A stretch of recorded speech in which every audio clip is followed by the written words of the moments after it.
পৃথিবীর ইতিহাসে দ্বিতীয় বেনজির ভুট্টোর পরেই যিনি নারী প্রধানমন্ত্রী হয়েছিলেন তিনি বেগম খালেদা জিয়া। শেখ হাসিনা অট্টহাসি দিয়ে বলেছেন, তিনি তো বয়োবৃদ্ধ, মেকআপ করেন, এবার কেড়ে চিকিৎসা নেন, আর কতদিন বাঁচবেন? কারণ তিনি তো নিজ হাতে বাকশাল করে আওয়ামী লীগকে মৃত করেছেন। এই আওয়ামী লীগের কিন্তু প্রতিষ্ঠাতা হলেন মালেক উকিল।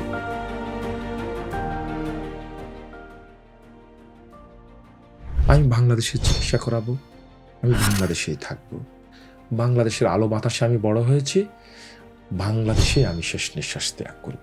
আমি স্পষ্টভাবে বলতে চাই, 1971 সালে ভারত নামক রাষ্ট্রটি বাংলাদেশের স্বাধীনতায় সহযোগিতা করেছে। এই সহযোগিতাটা মূলত বাংলাদেশের স্বাধীনতার জন্য ওনারা যতটা না করেছে তার চেয়ে বেশি করেছেন ওনারা মুসলিম রাষ্ট্র পাকিস্তানকে ভেঙে দেওয়ার জন্য। বিজেপি তদ্রূপ RSS এর একটি শাখা। একটা কথা স্পষ্টভাবে বলতে হয়, পরাজিত জাতির কোনো ইতিহাস হয় না। চট্টগ্রামের মানুষরা যে আঞ্চলিক ভাষায় কথা বলেন সেটা আরাকানিজ ভাষায়।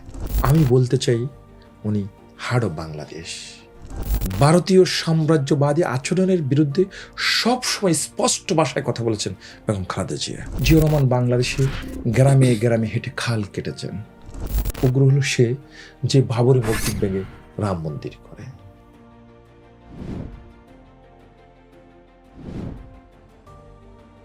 আপনার শিক্ষা প্রতিষ্ঠানের ম্যানেজমেন্ট করে ফেলুন সম্পূর্ণ ডিজিটালাইজড। ব্যবহার করুন তালিমি ক্লাউড স্কুল বা মাদ্রাসা ম্যানেজমেন্ট সফটওয়্যার। সফটওয়্যারটি সম্পূর্ণ ফ্রি ট্রায়াল নিতে এখনই QR কোড স্ক্যান করুন বা কমেন্টে দেওয়া লিঙ্কের ফর্মটি ফিল আপ করুন।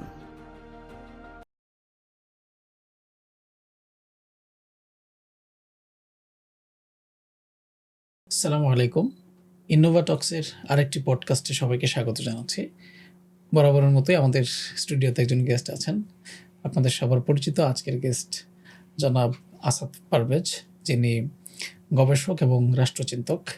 ইনশাল্লাহ আমরা আজকে অতিথির সাথে বাংলাদেশের রাজনীতি, বিশেষ করে বেগম জিয়ার জীবন এবং রাজনীতি নিয়ে কথা বলার চেষ্টা করব। আসসালামু আলাইকুম রহমতুল্লাহ। ওয়ালাইকুম আসসালাম। আসসালামু আলাইকুম। ওয়ালাইকুম আসসালাম। ভাই কেমন আছেন? আলহামদুলিল্লাহ, আপনি কেমন আছেন? আছি আলহামদুলিল্লাহ। আমরা এমন একটি সময় দাঁড়িয়ে আসলে সবাই শোকাহত। আমরা ইতিমধ্যে এই ডিসেম্বর মাসে বিশেষ করে দুইটা বড় বড় ইভেন্ট দেখেছি। একটা শরীফ ওসমান হাদির হত্যাকাণ্ড এবং জানাজার নামাজ, এবং আজকে যেটা হলো যে আমরা বেগম খালেদা জিয়ার জানাজার নামাজ পড়লাম। এটা নিঃসন্দেহে বাংলাদেশের ইতিহাসে এত শোকের সময় খুব কম এসছে। সব মিলিয়ে আমরা আপসহীন নেত্রী বেগম খালেদা জিয়ার সম্পর্কে প্রথম যে বিষয়টা আপনার কাছে জানতে চাবো সেটা হলো যে আপনি যদি এক কথায় বলেন যে বেগম খালেদা জিয়া বাংলাদেশের জন্য আসলে কি ছিলেন উনি? বেগম খালেদা জিয়া বাংলাদেশের হৃৎপিণ্ড ছিলেন, আপসহীন একজন নেত্রী ছিলেন। বাংলাদেশের যেই বহুদলীয় গণতন্ত্র জিয়া রহমান রেখে গিয়েছেন, সেই বহুদলীয় গণতন্ত্রকে মানুষের জন্য বিকশিত করার জন্য, উদার করে দেওয়ার জন্য, উন্মুক্ত করার জন্য যে একজন অভিভাবকের প্রয়োজন ছিল, গাইডলাইন দেওয়ার জন্য একজন মানুষের দরকার ছিল, বেগম খালেদা জিয়া তাই করেছেন। একজন দৃঢ় চেতা মানুষ ছিলেন তিনি, যিনি তার রাজনৈতিক জীবনের যে সময়টুকু পেয়েছেন বাংলাদেশকে সেবা করার, শতভাগ সেখানে উনি উদার মনে, উদার হস্তে সেবা করেছেন। শত্রুর সাথেও তিনি আচরণবিধিটা একটা নিয়মের মধ্যে রেখেছেন। আপনজনদেরকে বুক আগলে নিয়েছেন। সবচেয়ে বেশি যে বিষয়টি, তিনি এই মাটি এবং মানুষকে হৃদয় দিয়ে ভালোবেসেছেন।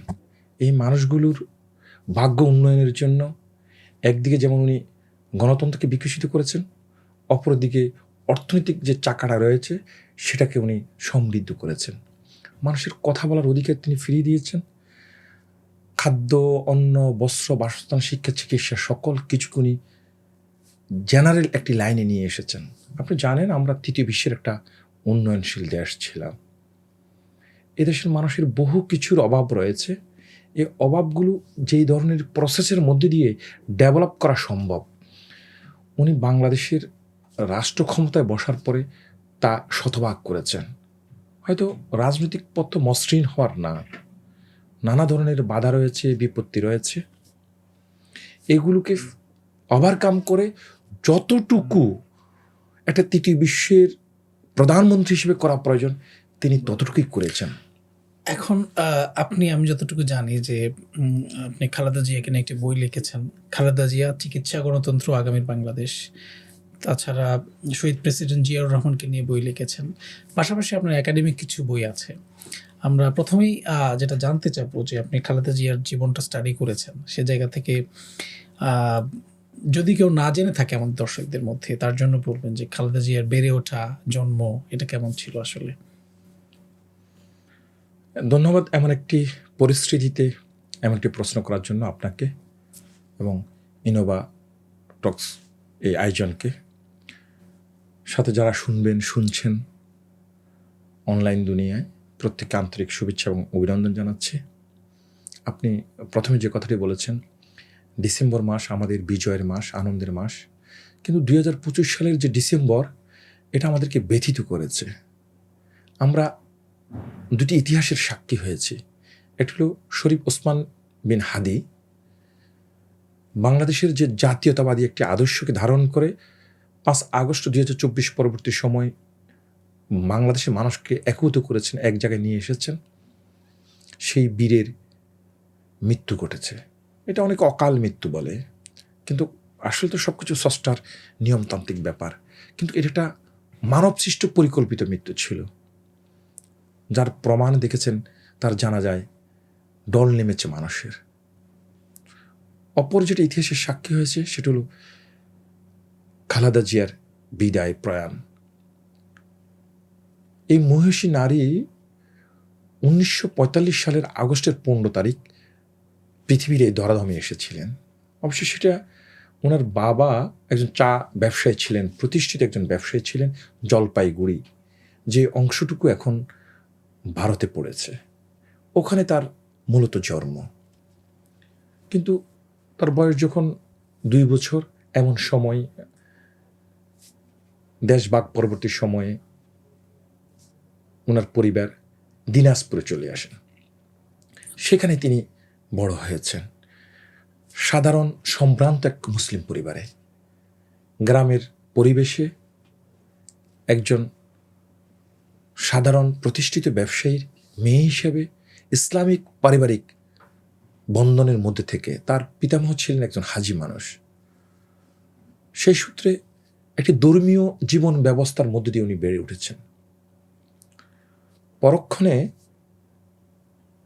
আমাদের বিএনপির স্থায়ী পরিষদের সদস্য ছিলেন, স্পিকার ছিলেন।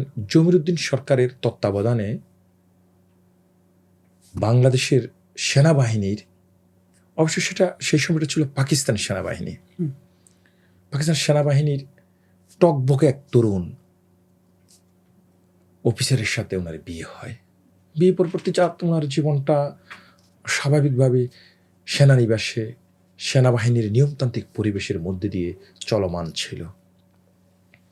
বিয়ে পরবর্তী সময়টা উনি একটি গৃহিণী হিসাবে বাংলাদেশের বাংলাদেশি জাতীয়তাবাদী আদর্শের যে নিয়মতান্ত্রিক একটি কালচার রয়েছে, সেই নিয়মতান্ত্রিক গণনার মধ্যে ওনার জীবনটা চলমান ছিল। আপনারা জানেন ওনার জীবন সঙ্গী অর্থাৎ মেজর জিয়াউর রহমান এই রাষ্ট্রের প্রয়োজনে 1971 সালে স্বাধীনতার ঘোষণা করেছিলেন। প্রশ্ন থাকে তিনি কেন স্বাধীনতা ঘোষণা করলেন? বিষয়টি হলো 1971-এর পূর্ববর্তী সময়ে যখন এই ভূখণ্ড স্বাধীনতা অর্জন করে দ্বিজাতি তত্ত্বের ভিত্তিতে,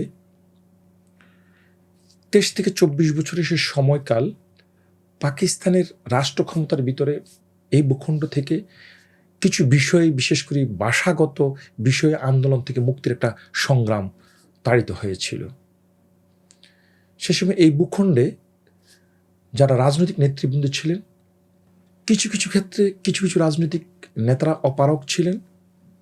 প্রধান যেই রাজনৈতিক নেতা ছিলেন, ইতিহাসের কোথায় কোথায় দেখা যায় যে তিনি যখন পাকিস্তান বাহিনী বাংলাদেশে আক্রমণ করে 25 মার্চ 1971 দিবাগত রাত্রে, ঠিক এই সময়টা হলো রাত 12টার আগ মুহূর্তে, সে সময় বাংলাদেশের এই ভূখণ্ডের যিনি প্রধানতম রাজনৈতিক নেতা ছিলেন, ইতিহাসের পাঠ পরিক্রমায় দেখা যায় যে তিনি স্বেচ্ছায় পাকিস্তানের সাথে নেগোজিয়েশন করে আত্মসমর্পণ করে পাকিস্তানে পদার্পণ করেন, এবং আরও যে রাজনৈতিক নেতৃবৃন্দ ছিলেন তারা ভারতে আশ্রয় নিয়েছেন। এই যে অত্যাচার অনাচারের বিরুদ্ধে মুক্তির একটা ডাক দেওয়ার প্রয়োজন ছিল, সে সময় সেনাবাহিনীর মেজর জিয়াউর রহমান চট্টগ্রামে পাক বাহিনীর অধীনে থাকা অবস্থায় বিদ্রোহ করে সর্বপ্রথম একটি ঘোষণা দেন। চট্টগ্রামের বেতারের যে সেন্টার ছিল, এটা ফুল বেতার কেন্দ্র ছিল না, ট্রান্সমিশন সেন্টার এটাকে বলা হয়। উনি বলেছিলেন, উই রিভোল্ট, আমরা বিদ্রোহ করলাম। এটা হলো 25 মার্চ 1971 দিবাগত রাত, 26 মার্চ 1971 প্রথম প্রহরে। আচ্ছা, পরবর্তী সময়ে অবশ্য তিনি আবার আরেকটি ঘোষণা করেন যে আমি এই প্রভিন্সের, এই ভূখণ্ডের রাষ্ট্রপতি হিসাবে বাংলাদেশের স্বাধীনতা ঘোষণা করলাম। এই জন্য বলা হয়ে থাকে যে জিয়াউর রহমান বাংলাদেশের প্রথম রাষ্ট্রপতি। ইতিহাসে পাঠ পরিক্রমায় দেখা যায় যে তিনি তৃতীয় আরেকটি ঘোষণা করেন, যেখানে বলা হয়েছে যে শেখ মুজিবুর রহমান সাহেবের পক্ষে আমি বাংলাদেশের স্বাধীনতা ঘোষণা করছি। এগুলো ইতিহাসের কঠিন ব্যাখ্যা এবং বিশ্লেষণ। তিনি সহকারে এ বাংলাদেশের জনগণ 9 মাস যুদ্ধ করেছেন, বাংলাদেশকে স্বাধীন করেছেন। কিন্তু স্বাধীনতা পরবর্তী সময়ে জিয়াউর রহমান তিনি তার দায়িত্ব কর্তব্য পালনে সেনানিবাসে ব্যারাকে ফিরে যান। দেশের প্রয়োজনে কিংবা ভারতীয় সাম্রাজ্যবাদী আধিপত্যের কারণে শেখ মুজিবুর রহমান সাহেব বাংলাদেশের রাষ্ট্র ক্ষমতায় বসেন। অবশ্য এটা নির্দ্বিধায় বলা যায় তিনি ছিলেন জনপ্রিয় একজন রাজনৈতিক নেতা, ওনার বিকল্প ছিল না। কিন্তু শেষ সময় এই জনপ্রিয় মানুষটি বাংলাদেশের রাষ্ট্র ক্ষমতায় বসার পর হঠাৎ করেই ওনার যে সঙ্গীরা ছিলেন তাদের চক্রান্ত হোক, ভারতীয় সাম্রাজ্যবাদী পরিকল্পনায় হোক, উনি ওনার জনপ্রিয়তাটাকে দূরে ঠেলে দিয়ে মানুষের কণ্ঠরোধ করেছেন, মানুষের যে মৌলিক অধিকারগুলো এগুলোকে দূরে ঠেলে দিয়েছেন, উনি বাকশাল করেছেন। এতে করে বাংলাদেশ যে ভাষা আন্দোলন করেছে 1952 পাকিস্তান বাহিনীর বিরুদ্ধে মাতৃভাষার জন্য, স্বাধীন বাংলাদেশে একই রূপ ধারণ করেছেন একজন জনপ্রিয় রাষ্ট্রপ্রধান, একজন প্রধানমন্ত্রী বাকশালের মধ্যে দিয়ে। উনি তার স্বজাতির মুখের ভাষা কেড়ে নিয়েছেন, নিজ দল আওয়ামী লীগকে উনি ব্যান করেছেন। এতে ইতিহাস সাক্ষী হয়েছে 15 আগস্ট 1975 স্বাধীন বাংলাদেশ দিশাহারা হয়ে পড়ে। এখানে একটা রাষ্ট্র চালাইতে হলে একজন নেতার প্রয়োজন হয়। সেই সময়টা খন্দকার মোস্তাক সহকারে ব্রিগেডিয়ার জেনারেল খালেদ মোশাররফ, আরও বেশ কিছু সেনা কর্মকর্তা, রাজনৈতিকবিদ মিলে বাংলাদেশ অনেকটা অচল হয়ে পড়ে। আমরা জানি 7 নভেম্বর বাংলাদেশে সিপাহী জনতার এক বিপ্লব সংঘটিত হয়। এই জনগোষ্ঠী নিজেদের প্রয়োজনে সেই সময়ের সেনাপ্রধান, যিনি ব্রিগেডিয়ার জেনারেল খালেদ মোশাররফের হাতে বন্দী ছিলেন, গৃহবন্দী ছিলেন, তাকে মুক্ত করে এনে অনেকটা জোর করে রাষ্ট্র ক্ষমতায় বসিয়েছিল। যিনি বাংলাদেশের একসময়ের স্বাধীনতার ঘোষক ছিলেন, ডিক্লেয়ারের মধ্য দিয়ে প্রথম রাষ্ট্রপতি ছিলেন, তিনি রাষ্ট্রের প্রয়োজনে আনুষ্ঠানিকভাবে রাষ্ট্রের ক্ষমতায় বসেন এবং রাষ্ট্রপতি হন। অনেক বিশ্লেষক হয়তো আমার এই পরবর্তী কথাটির সাথে অমত থাকতে পারেন। জিয়াউর রহমান সাহেব যখন রাষ্ট্র ক্ষমতায় বসেন তিনি কিন্তু পূর্ণ জনপ্রিয় ছিলেন না, কিন্তু তিনি যখন বিদায় নেন তখন বাংলাদেশ দেখেছে এক জনপ্রিয় মানুষের বিদায়টা। অর্থাৎ তার শাসন যে ক্ষমতার সময়টুকু ছিল, এই সময়টুকুতে উনি বাংলাদেশের মানুষের জন্য যা যা করণীয় তা করেছেন। আমরা বলতে পারি যে কেউ জনপ্রিয় হয়ে ক্ষমতায় এসে শেষ দিকে অজনপ্রিয় হয়ে গেছেন, আরেকজন সাধারণ ব্যাকগ্রাউন্ড থেকে, সাধারণ সৈনিকের ব্যাকগ্রাউন্ড থেকে, সামরিক বাহিনীর ব্যাকগ্রাউন্ড থেকে শেষ পর্যন্ত মানে জনপ্রিয় হয়েই বিদায় নিয়েছে। হ্যাঁ, জিয়াউর রহমান বাংলাদেশে গ্রামে গ্রামে হেঁটে খাল কেটেছেন, কৃষকের ভাগ্য উন্নয়নের কথা ভেবেছেন, নারীর শিক্ষার কথা ভেবেছেন, গার্মেন্টস সেক্টরকে প্রতিষ্ঠা করেছেন, আন্তর্জাতিক পর্যায়ে বাংলাদেশকে মাথা উঁচু করে দাঁড়ানোর জন্য যত ধরনের তদবির সেগুলো করেছেন। একজন রাষ্ট্রপতি হওয়ার পরেও সাধারণ মানুষের কাতারে উনি হেঁটেছেন। আপনারা জানেন, কেউ যদি উনার বাসায় যেতেন, একটা টোস্ট এবং লাল চা দিয়ে নাস্তা দেওয়া হতো, উনি একটা রুটি দিয়ে নাস্তা করতেন এবং সবজি দিয়ে, আলু ভাজি দিয়ে। সাধারণ এই জীবন উনাকে অতুলনীয় করে তোলে বাংলাদেশের ইতিহাসে। তার হাত ধরে বাংলাদেশ বিশ্ব দরবারে মাথা তুলে দাঁড়ায়। আবারও বাংলাদেশ নিয়ে এক চক্রান্ত তৈরি হয়।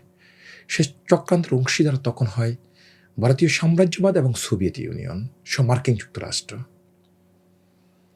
কতিপয় সেনা কর্মকর্তা সম্মিলিত একটি হীন হত্যাযজ্ঞের মধ্যে দিয়ে তিনি বিদায় নেন, শহীদ হন, শাহাদাত বরণ করেন চট্টগ্রামের সার্কিট হাউজে। সময়টা ছিল 1981 সালের 30 মে। বাংলাদেশ আবারও দিশেহারা হয়ে পড়ে। বেগম খালেদা জিয়া সে সময় একজন গৃহবধূ। প্রেসিডেন্ট জিয়াউর রহমান দেশি বিদেশি নানা জায়গায় যখন বিচরণ করেছেন, ইতিহাস দেখিয়েছে খালেদা জিয়া একজন গৃহবধূ হিসেবে শুধু ওনার পাশে ছিলেন, অনেকটা পুতুলের মতো। অবশ্য তার ডাক নাম ছিল পুতুল, বাট হৃদয় ছিল কমল। এই গৃহিণী খালেদা জিয়াকে সেই সময় জিয়াউর রহমানের হাতে প্রতিষ্ঠিত জাগদল থেকে বিএনপি, সেই বিএনপির রাজনৈতিক আসনে বসানো হয়। প্রথমে ছোট একটি দায়িত্ব দেওয়া হয়, তারপর ভাইস প্রেসিডেন্ট করা হয়, এরপরে দলের চেয়ারপারসন করা হয়। আচ্ছা, এখানে যাওয়ার আগে আমরা যেহেতু এখন জানাজা নিয়ে কথা হচ্ছে, আমরা যেটা ইতিহাস থেকে জানি, শহীদ প্রেসিডেন্ট জিয়াউর রহমানের জানাজাটা কিন্তু ঐতিহাসিক জানাজা ছিল। এই বিষয়ে আপনার মতামত শুনতে চাচ্ছি। আমি প্রথমে বলেছিলাম প্রেসিডেন্ট জিয়াউর রহমান, যিনি স্বাধীনতার ঘোষক ছিলেন, প্রথম রাষ্ট্রপতি ছিলেন, ডিক্লারেশনকৃত। এই ডিক্লারেশনকৃত বিষয় নিয়ে বিতর্ক না গিয়ে আমরা বিষয়টাকে এভাবে বলতে পারি, বাংলাদেশে যখন শেখ মুজিবুর রহমান সাহেব পাকিস্তানের কারাগার থেকে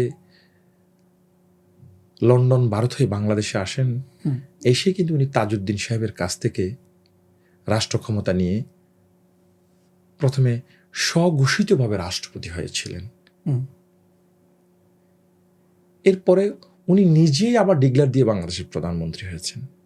এটা জানবেন যে কোথায় শপথ নেওয়ার অথবা পার্লামেন্টারি নিয়ম মেনে চলার কোনোটাই তিনি করেন নেই, তবে তিনি জনপ্রিয় ছিলেন।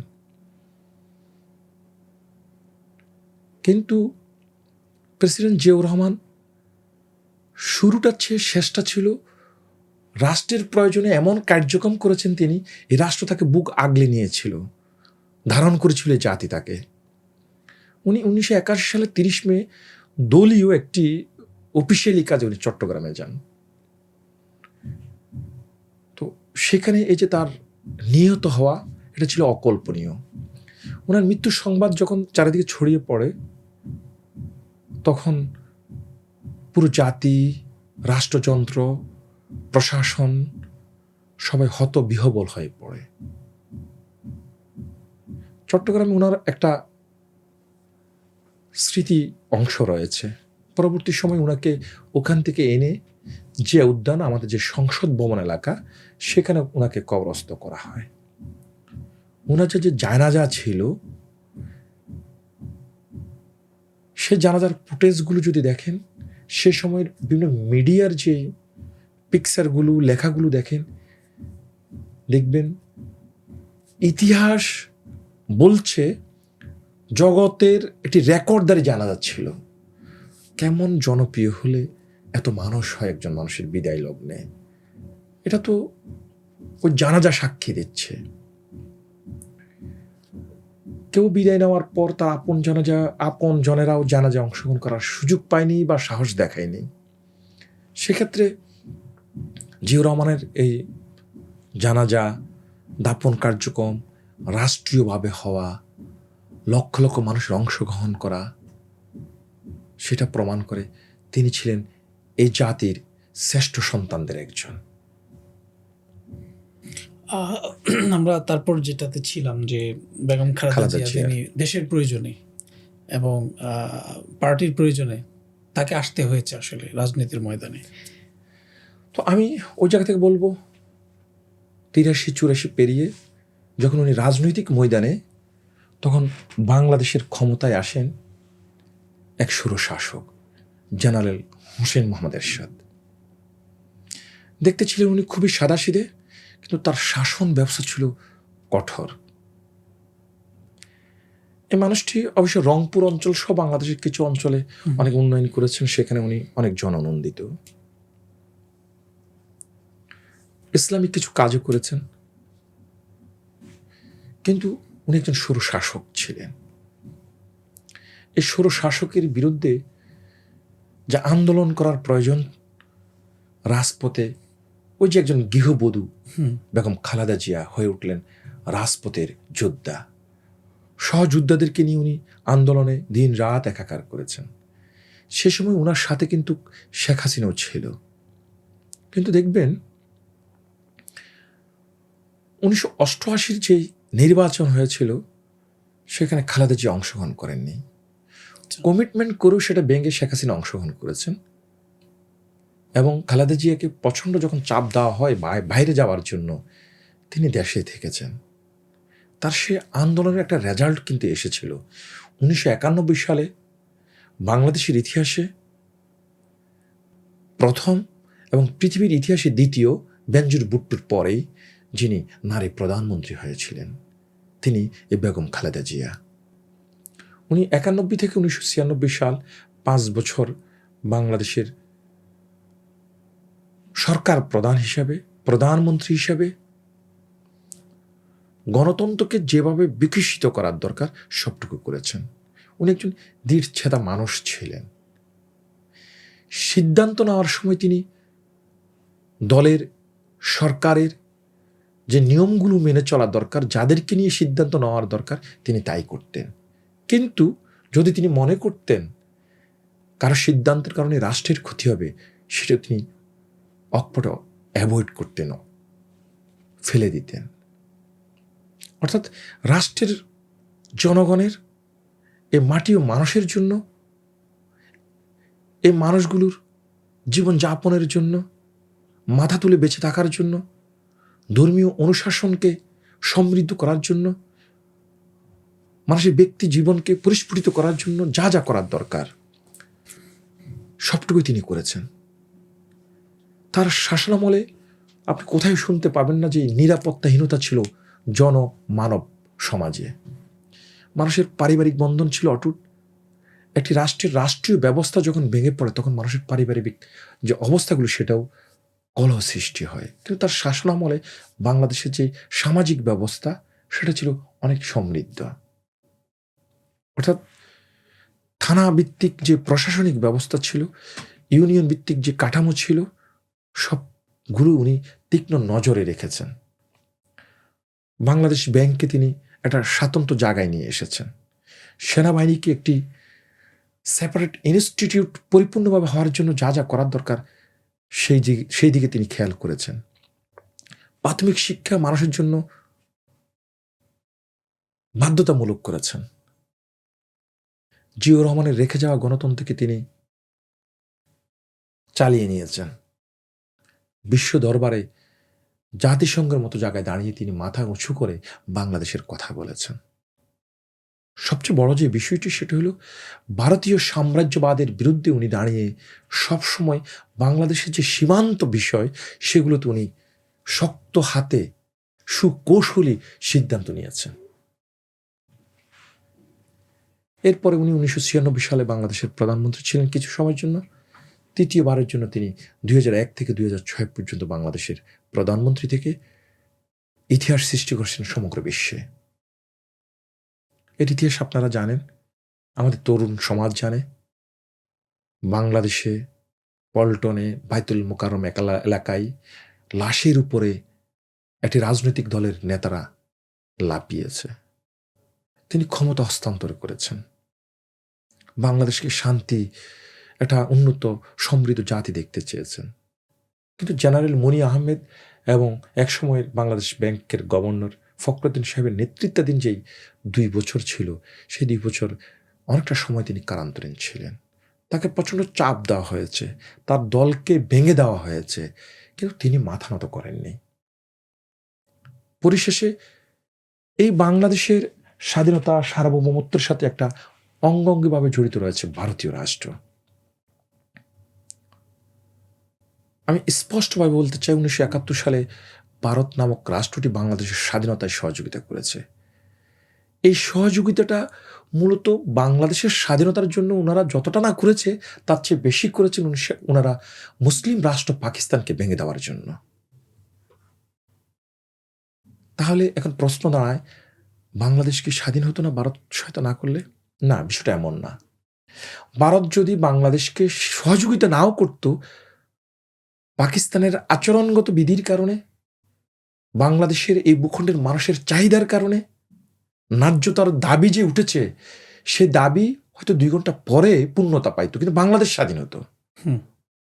বাংলাদেশের স্বাধীনতা ছিল অবধারিত এবং ঠিক সময় সেটা হতো। আমার স্বাধীনতার মূল কোনো কাঠামোর সাথে ভারত জড়িত নয়। সে তার পররাষ্ট্রনীতিকে পাকিস্তানের বিরুদ্ধে কাজে লাগিয়েছে। এই সুবিধাটুকু প্রয়োগের ভিতর দিয়ে সে আমার বাংলাদেশকে তার একটা রাজ্য মনে করত, যার ফলে ভারত নামক রাষ্ট্রটি এটি একটি পৃথিবীর সাংবিধানিকভাবে বৃহত্তর গণতান্ত্রিক রাষ্ট্র, 142 কোটি জনগণের রাষ্ট্র। আপনারা জানলে অবাক হবেন, এখানে 40 কোটির অধিক হতদরিদ্র থাকার পরে দিয়েও এই রাষ্ট্রের জনগণ একজন উগ্র মানুষকে, যে মানুষটি RSS থেকে বেড়ে ওঠা বিজেপির হাত ধরেছেন, তিনি রাজ্য প্রধান থাকাকালীন 16 বছর মার্কিন যুক্তরাষ্ট্রের ভিসা পান নাই, শুধু উগ্রতার কারণে সন্ত্রাসী হিসাবে তাকে ডিক্লারেশন দেওয়া হয়েছে। আরো আশ্চর্য হবেন, ভারতে বিজেপি নামক যে রাজনৈতিক দল রাষ্ট্র চালাচ্ছে, এটা মূলত বাংলাদেশের আওয়ামী লীগের যেমন যুবলীগ, বিএনপির যেমন যুবদল, বিজেপি তদ্রূপ RSS এর একটি শাখা। বিজেপি কিন্তু ভারতের মূল রাজনৈতিক দল নয়, ওটা RSS এর একটা অঙ্গ প্রত্যঙ্গ। আর সে RSS ছিল একটি উগ্র জাতীয়তাবাদী ধর্মীয় হিন্দুত্ববাদী সংগঠন। সেই সংগঠন থেকে বেড়ে ওঠা মোদী সাহেব ভারতের এখন রাষ্ট্র ক্ষমতায়। তার শাসনামলে বাবরি মসজিদ পরিসমাপ্তি করে ওখানে রাম মন্দির করেছেন। এই মানুষটি বাংলাদেশকে গিলে খাওয়ার প্রয়াসে দীর্ঘ সময় বাকশালের জনকের কন্যা শেখ হাসিনাকে বাংলাদেশের রাষ্ট্র ক্ষমতায় দীর্ঘ সময় সহযোগিতা করেছেন। 15.5 বছর বাংলাদেশের মানুষের মুখের ভাষা, মনের আকুতি, মানবিক চাহিদা সকল কিছুকে বন্ধ করে দিয়েছেন। এক কথায় বলতে হয়, গণতন্ত্রকে গলা টিপে হত্যা করেছেন।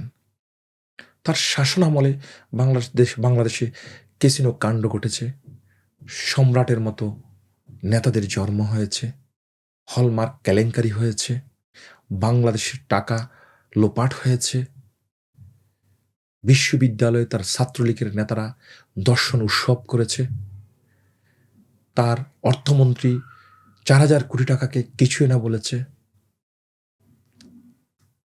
একই সাথে তিনি একজন নোবেল লরিয়েটকে, সাবেক প্রধানমন্ত্রীকে পানিতে ছুবাবেন বলে তিরস্কার করেছেন। যেমনটা ওনার বাবা পার্লামেন্টে দাঁড়িয়ে বলেছেন, কোথায় সিরাজ শিকদার, একইভাবে শেখ হাসিনা অট্টহাসি দিয়ে বলেছেন, তিনি তো বয়োবৃদ্ধ, মেকআপ করেন, এবার কেড়ে চিকিৎসা নেন, আর কতদিন বাঁচবেন? সবকিছু নিয়ে বাংলাদেশকে একটা তামাশার রাষ্ট্রে বসিয়েছেন উনি। বিশেষ করে গুম, খুন, আয়নাঘর এগুলো তো উনি কখনো চিন্তা করেন নাই রাষ্ট্রপ্রধান হিসেবে আমার শব্দ চয়নটা কতটুকু লিমিট হওয়া প্রয়োজন, বিরোধী পক্ষের সাথে আমার আচরণের সীমারেখাটা কেমন হওয়া প্রয়োজন। হতে পারেন উনি একজন বাকশালের জনকের মেয়ে, ফাইনালি উনি শেখ মুজিবের কন্যা। অর্থাৎ আমরা ওনার বাবার অবদানকে অস্বীকার করি না, হয়তো ওনার রাজনৈতিক যে এক নায়কতান্ত্রিক আচরণ ছিল সেটার বিরোধিতা করি ঘোরভাবে, কিন্তু তার অবদানকে অস্বীকার করি না। যেমনটা আমি অস্বীকার করি না ভাষা আন্দোলনে যারা বাংলাদেশের ডাকসুর দায়িত্বে ছিলেন, স্মারকলিপি দিয়েছেন, হোক না তারা 1971 সালে রাজাকার ছিলেন, ডাজেন্ট ম্যাটার। কিন্তু যখন ভাষা আন্দোলনের বিষয় হয়, আমি সেই মানুষগুলোকে আমার ভাষার বিষয়ে সম্মান করি। একইভাবে আমি এটুকু বলতে চাই, শেখ হাসিনা নিজে তার নিজের সাথেই সঠিক আচরণ করেন নাই। উনি বেপাস মন্তব্য করেছেন, যাচ্ছেতাই আচরণ করেছেন। বাংলাদেশের এই জনগণের পুরো রাষ্ট্র ব্যবস্থাকে একটা বৃহৎ কারাগারে উনি পরিণত করেছেন। খুন, গুম, আয়নাগরের মতো বিষয়গুলোকে উনি অধিক ফায়রুটে দিয়েছেন, অর্থাৎ জিম্মি করেছেন বিরোধী পক্ষকে। ডিজিটাল আইনের মধ্যে দিয়ে মানুষের বাক স্বাধীনতাকে উনি টোটালি হরণ করেছেন। পরিশেষে বাংলাদেশের জনগণ জেগে উঠেছে। বাংলাদেশ সর্বোচ্চ বিদ্যাপীঠ ঢাকা বিশ্ববিদ্যালয়ের মতো জায়গা থেকে জোয়ার উঠেছে তার পতনের। 15.5 বছর বিএনপি, বিশেষ করে খালেদা জিয়ার নেতৃত্বে জাতীয়তাবাদী যে আদর্শ সংগ্রাম করেছে, ইসলামিক জাতীয়তাবাদী রাজনৈতিক দলগুলোকে নিয়ে তাদের সাথে একভূত হয়ে বাংলাদেশের সকল ধরনের মেধাবী শিক্ষার্থীরা, সাধারণ শিক্ষার্থীরা, আমরা দেখেছি আওয়ামী লীগের অনেক নেতার সন্তানেরা, জেনারেলদের সন্তানেরা, ব্যবসায়ীদের সন্তানেরা সরকারি বেসরকারি বিশ্ববিদ্যালয়তে রাজপথে নেমে এসেছে। সেই সময়টুকু দলের বাহিরে এসে একটি জাতীয়তাবাদী জোয়ার উঠেছে। প্রত্যেকের একটি স্লোগান ছিল, ফ্যাসিস্ট মুক্ত বাংলাদেশ চাই, অপরাধ মুক্ত বাংলাদেশ চাই, যে বাংলাদেশের মানুষের কথা বলার অধিকার থাকবে, ভোটের অধিকার থাকবে, ন্যায্যতার অধিকার থাকবে। অর্থাৎ যে বিষয়গুলোর নেতৃত্ব দীর্ঘদিন থেকে খালেদা জিয়া দিচ্ছিলেন। বাংলাদেশ থেকে বিদায় নিয়েছে শেখ হাসিনা।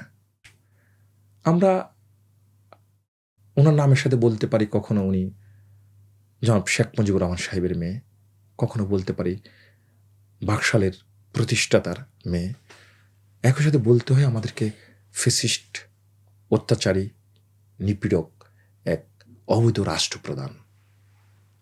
তার বিদায়ে বাংলাদেশ কলঙ্ক মুক্ত হয়েছে। পৃথিবীর বহু রাষ্ট্রপ্রধান বিদায় নিয়েছেন, কিন্তু তার বিদায়টা এমনটা হয়েছে যে বিদায়কালে বক্তব্য দেওয়ার জন্য চেষ্টা করে ব্যর্থ হয়েছেন। একজন রাষ্ট্রপ্রধানের বিদায়টা যে পরিমাণ বা যে লেভেলের বিমান ব্যবহার করার কথা, তাও তিনি করার সুযোগ পাননি। অর্থাৎ কোনোরকম জীবন বাঁচিয়ে উনি বিদায় নিয়েছেন। একই জায়গা সে সাম্রাজ্যবাদী ভারতে, যেখানে বসে এখন বাংলাদেশকে উনি অশান্ত করার জন্য চেষ্টা চালিয়ে যাচ্ছেন। এটি হয়তো এই জাতি, এই জনগণ সুযোগ দিবে না। এই যে মুক্ত বাংলাদেশ, যে বাংলাদেশের স্বপ্ন নিয়ে দীর্ঘ সময় নিপীড়িত হয়েছেন, নির্যাতিত হয়েছেন, ফ্যাসিস্ট শাসনামলে মিথ্যে 2টি মামলা দিয়ে বাংলাদেশের গণতন্ত্রের এক অগ্রযাত্রী, এক সেনানী, এক নাবিক, 3 বারের প্রধানমন্ত্রী বেগম খালেদা জিয়াকে কারান্তরীণ করা হয়েছে 2018 সালের 8 ফেব্রুয়ারিতে। সেদিন আমি অবশ্য ছাত্র রাজনীতির সাথে জড়িত, তখন ছাত্রদল ঢাকা মহানগর দক্ষিণের ভাইস প্রেসিডেন্ট। পল্টনে 144 দ্বারা ভেঙে যে কয়েকজন মিছিল করেছিল, তাদের মধ্যে আমি একজন ছিলাম। সে সময় ছাত্রদলের কেন্দ্রীয় সভাপতি রাজীব হাসান, আমাদের ওই মিছিলের নেতৃত্ব দিয়েছেন এবং গ্রেপ্তার হয়েছেন। একই সাথে সে সময় ছিলেন ঢাকা মহানগর দক্ষিণ ছাত্রদলের সংগ্রামী সেক্রেটারি এম এ গাপ্পার এবং বিপ্লবী সভাপতি এম জহিরুদ্দিন তুহিন। বাংলাদেশের ইতিহাসে লক্ষ লক্ষ জনতা নিয়ে বিচারের আদালতে স্বাভাবিকভাবে গিয়ে অবিচারের শিকার হয়ে কারান্তরীণ হয়ে স্বেচ্ছেতে একটা কুটিরে দীর্ঘ সময় বন্দী ছিলেন গণতন্ত্রের জননী বেগম খালেদা জিয়া। এটা বিলাসিতার বিষয় না। একজন প্রধানমন্ত্রীর খাদ্যাভ্যাস, জীবনযাপন, চলাফেরার নিঃসন্দেহে একটা নিয়ম এবং রীতি রয়েছে। এই মহিষী নারীকে সে সময় কোনো প্রটোকলে দেওয়া হয়নি। আমি নয়াদিগন্ত সহকারে বেশ কিছু জাতীয় পত্রিকায় সে সময় লিখেছিলাম খালেদা জিয়ার চিকিৎসা কেন প্রয়োজন। একই কাটিংগুলো একটি আবেদনের মাধ্যমে সেই সময়ের প্রধানমন্ত্রী, যদিও তিনি অবৈধ এবং ফ্যাসিস্ট, বাট তার কাছে আমি চিঠি পাঠিয়েছি কেন তার চিকিৎসার প্রয়োজন। অর্থাৎ যে লেখাগুলো আমার জাতীয় পত্রিকায় এসেছে সেখানের মূল লাইনগুলোকে আবার সাজিয়ে ওনার কাছে আমি আবেদন করেছি। আমি সে সময় দেখিয়েছি বাংলাদেশের সাংবিধানিক নিয়ম, সেই সাংবিধানিক নিয়ম অনুযায়ী সাবেক একজন প্রধানমন্ত্রীর চিকিৎসা পাওয়ার অধিকার রয়েছে, একজন বয়োবৃদ্ধ নারীর চিকিৎসা পাওয়ার অধিকার রয়েছে, একজন সাবেক 3 বারের প্রধানমন্ত্রীর চিকিৎসা পাওয়ার অধিকার রয়েছে, সাবেক সেনা প্রধানের চিকিৎসা পাওয়ার অধিকার রয়েছে, সাবেক রাষ্ট্রপতির সহধর্মিনীর চিকিৎসা পাওয়ার অধিকার রয়েছে। এর বাইরে একজন সাধারণ নাগরিক হিসাবে সংবিধান তার যে যে ধারাগুলোতে তার কঠিন রোগের সময় চিকিৎসা প্রয়োজন, বাধ্যতামূলক চিকিৎসা পাওয়া যায়, সেগুলোর কথা উল্লেখ করেছে। কিন্তু তিনি কারো কথা শোনেননি। খাদ্যে, বসবাসে, চিকিৎসায়, শারীরিকভাবে এবং মনন ও মানসিক অবস্থায় যে নিপীড়ন ও নির্যাতন চলেছে খালেদা জিয়ার উপরে, অনেকে বলে থাকেন বিষক্রিয়া নামক একটি প্রয়োজন রয়েছে, যেটা লিমিট সময় থাকে, এত বছর পরে অঙ্গহানি হবে, মারা যাবে। খালেদা জিয়াকে নাকি সেটিও প্রয়োগ করা হয়েছে। আমি সেদিকে নাইবা গেলাম। তার খাদ্যাভ্যাস সাথে পরিবেশে রাখা মধ্যে দিয়ে তাকে যে নিপীড়ন নির্যাতন করা হয়েছে, বন্দি রাখা হয়েছে, এতে তার শারীরিক যে অঙ্গহানি হয়েছে তাই তার মৃত্যুর জন্য যথেষ্ট। তার ফুসফুস, তার একটি হাত বেঁকে যাওয়া, গুরুতর অসুস্থ হওয়া, ডায়াবেটিসে আক্রান্ত হওয়া, লিভারে ক্ষতিগ্রস্ত হওয়া, সব কিছু ওই কারণেই হয়েছে। তিনি বাংলাদেশে মুক্ত হয়েছেন। বর্তমান যে সরকার রয়েছে আমাদের অন্তর্বর্তীকালীন সরকার, তারা রাষ্ট্রের প্রয়োজনে তাকে মুক্ত করে দিয়েছেন, চিকিৎসার ব্যবস্থা করে দিয়েছেন, লন্ডনে তিনি গিয়েছেন। কিন্তু এই মহিষী নারীর একটি কথা, সমগ্র পৃথিবীতে আমার বন্ধু রয়েছে, কিন্তু আমার জায়গা বাংলাদেশ ছাড়া কোথাও নেই।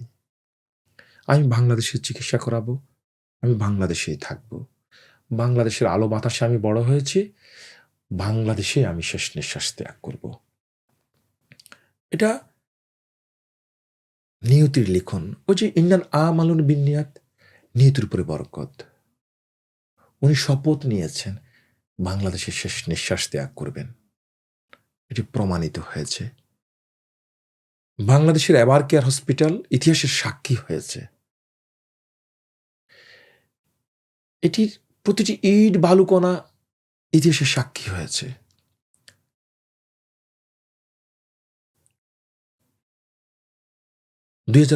সালের ডিসেম্বর 30 তারিখ দিনের প্রথম প্রহর 6টা বাজে।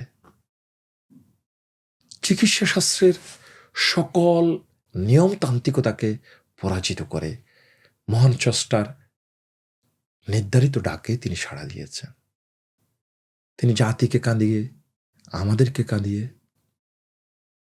এই সমাজকে, এই রাষ্ট্রকে একা রেখে, বাংলাদেশকে অভিভাবক শূন্য রেখে তিনি বিদায় নিয়েছেন। তার এই বিদায়ের খবরটি আমি প্রথম শুনি আমার আপন ভাগিনা মোহাম্মদ সায়েদ, সে কল দিয়েছিল আমাকে। আমি ফজরের নামাজের পরে ঘুমাই। সকালবেলায় সে যখন কল দিয়ে আমাকে বলে, একটু খবর দেখেন। কেন? বলল, খালেদা জিয়া আর নেই। বিলিভ অর নট, আমার কেন জানি মনে হয় আমার হৃদযন্ত্র বন্ধ হয়ে আসতেছে। অবশ্য আমরা অপেক্ষমান ছিলাম, কিছুটা প্রস্তুত ছিলাম এমন রেজাল্ট আসবে, কিন্তু সে রেজাল্টটা যে বাংলাদেশের এই প্রয়োজনীয় সময়ে, যে বাংলাদেশটা নতুন করে সাজানোর স্বপ্ন দেখেছে কিছু মহান মানুষ, সেই মানুষগুলোর আশা পূর্ণ করার জন্য একজন মহিষী নারী হয়ে ৮০ বছরের জীবনের শেষ প্রান্তে সে বাংলাদেশকে একটু সময় দিবেন, তারপর না হয় তিনি বিদায় নেবেন। কিন্তু না, সে সুযোগ আর হলো না। পৃথিবীর এই ধরাধামের আশার আলো ছেড়ে তিনি চলে গেলেন, অন্ধকারে রেখে গেলেন পুরো জাতিকে। ৩০ তারিখ পুরো দিন,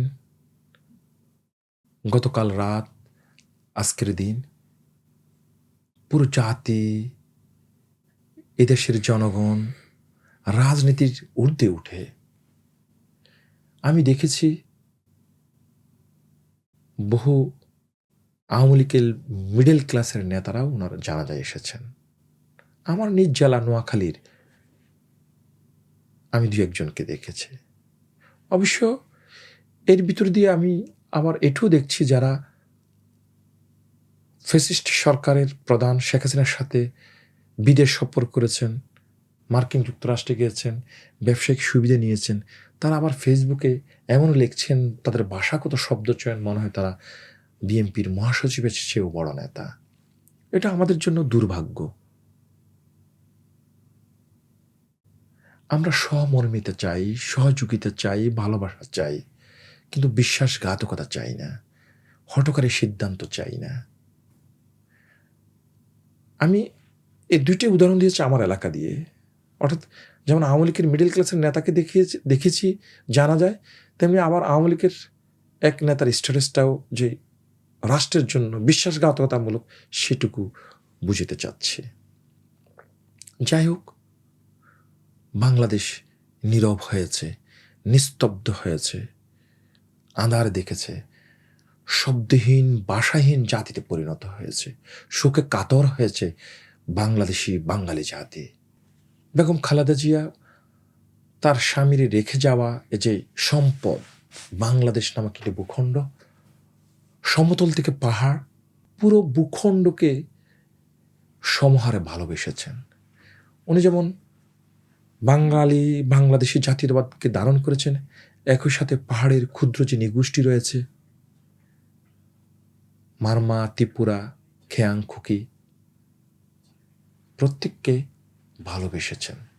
প্রত্যেকের নাগরিকত্বের প্রতি তিনি সম্মান শ্রদ্ধা রেখেছেন।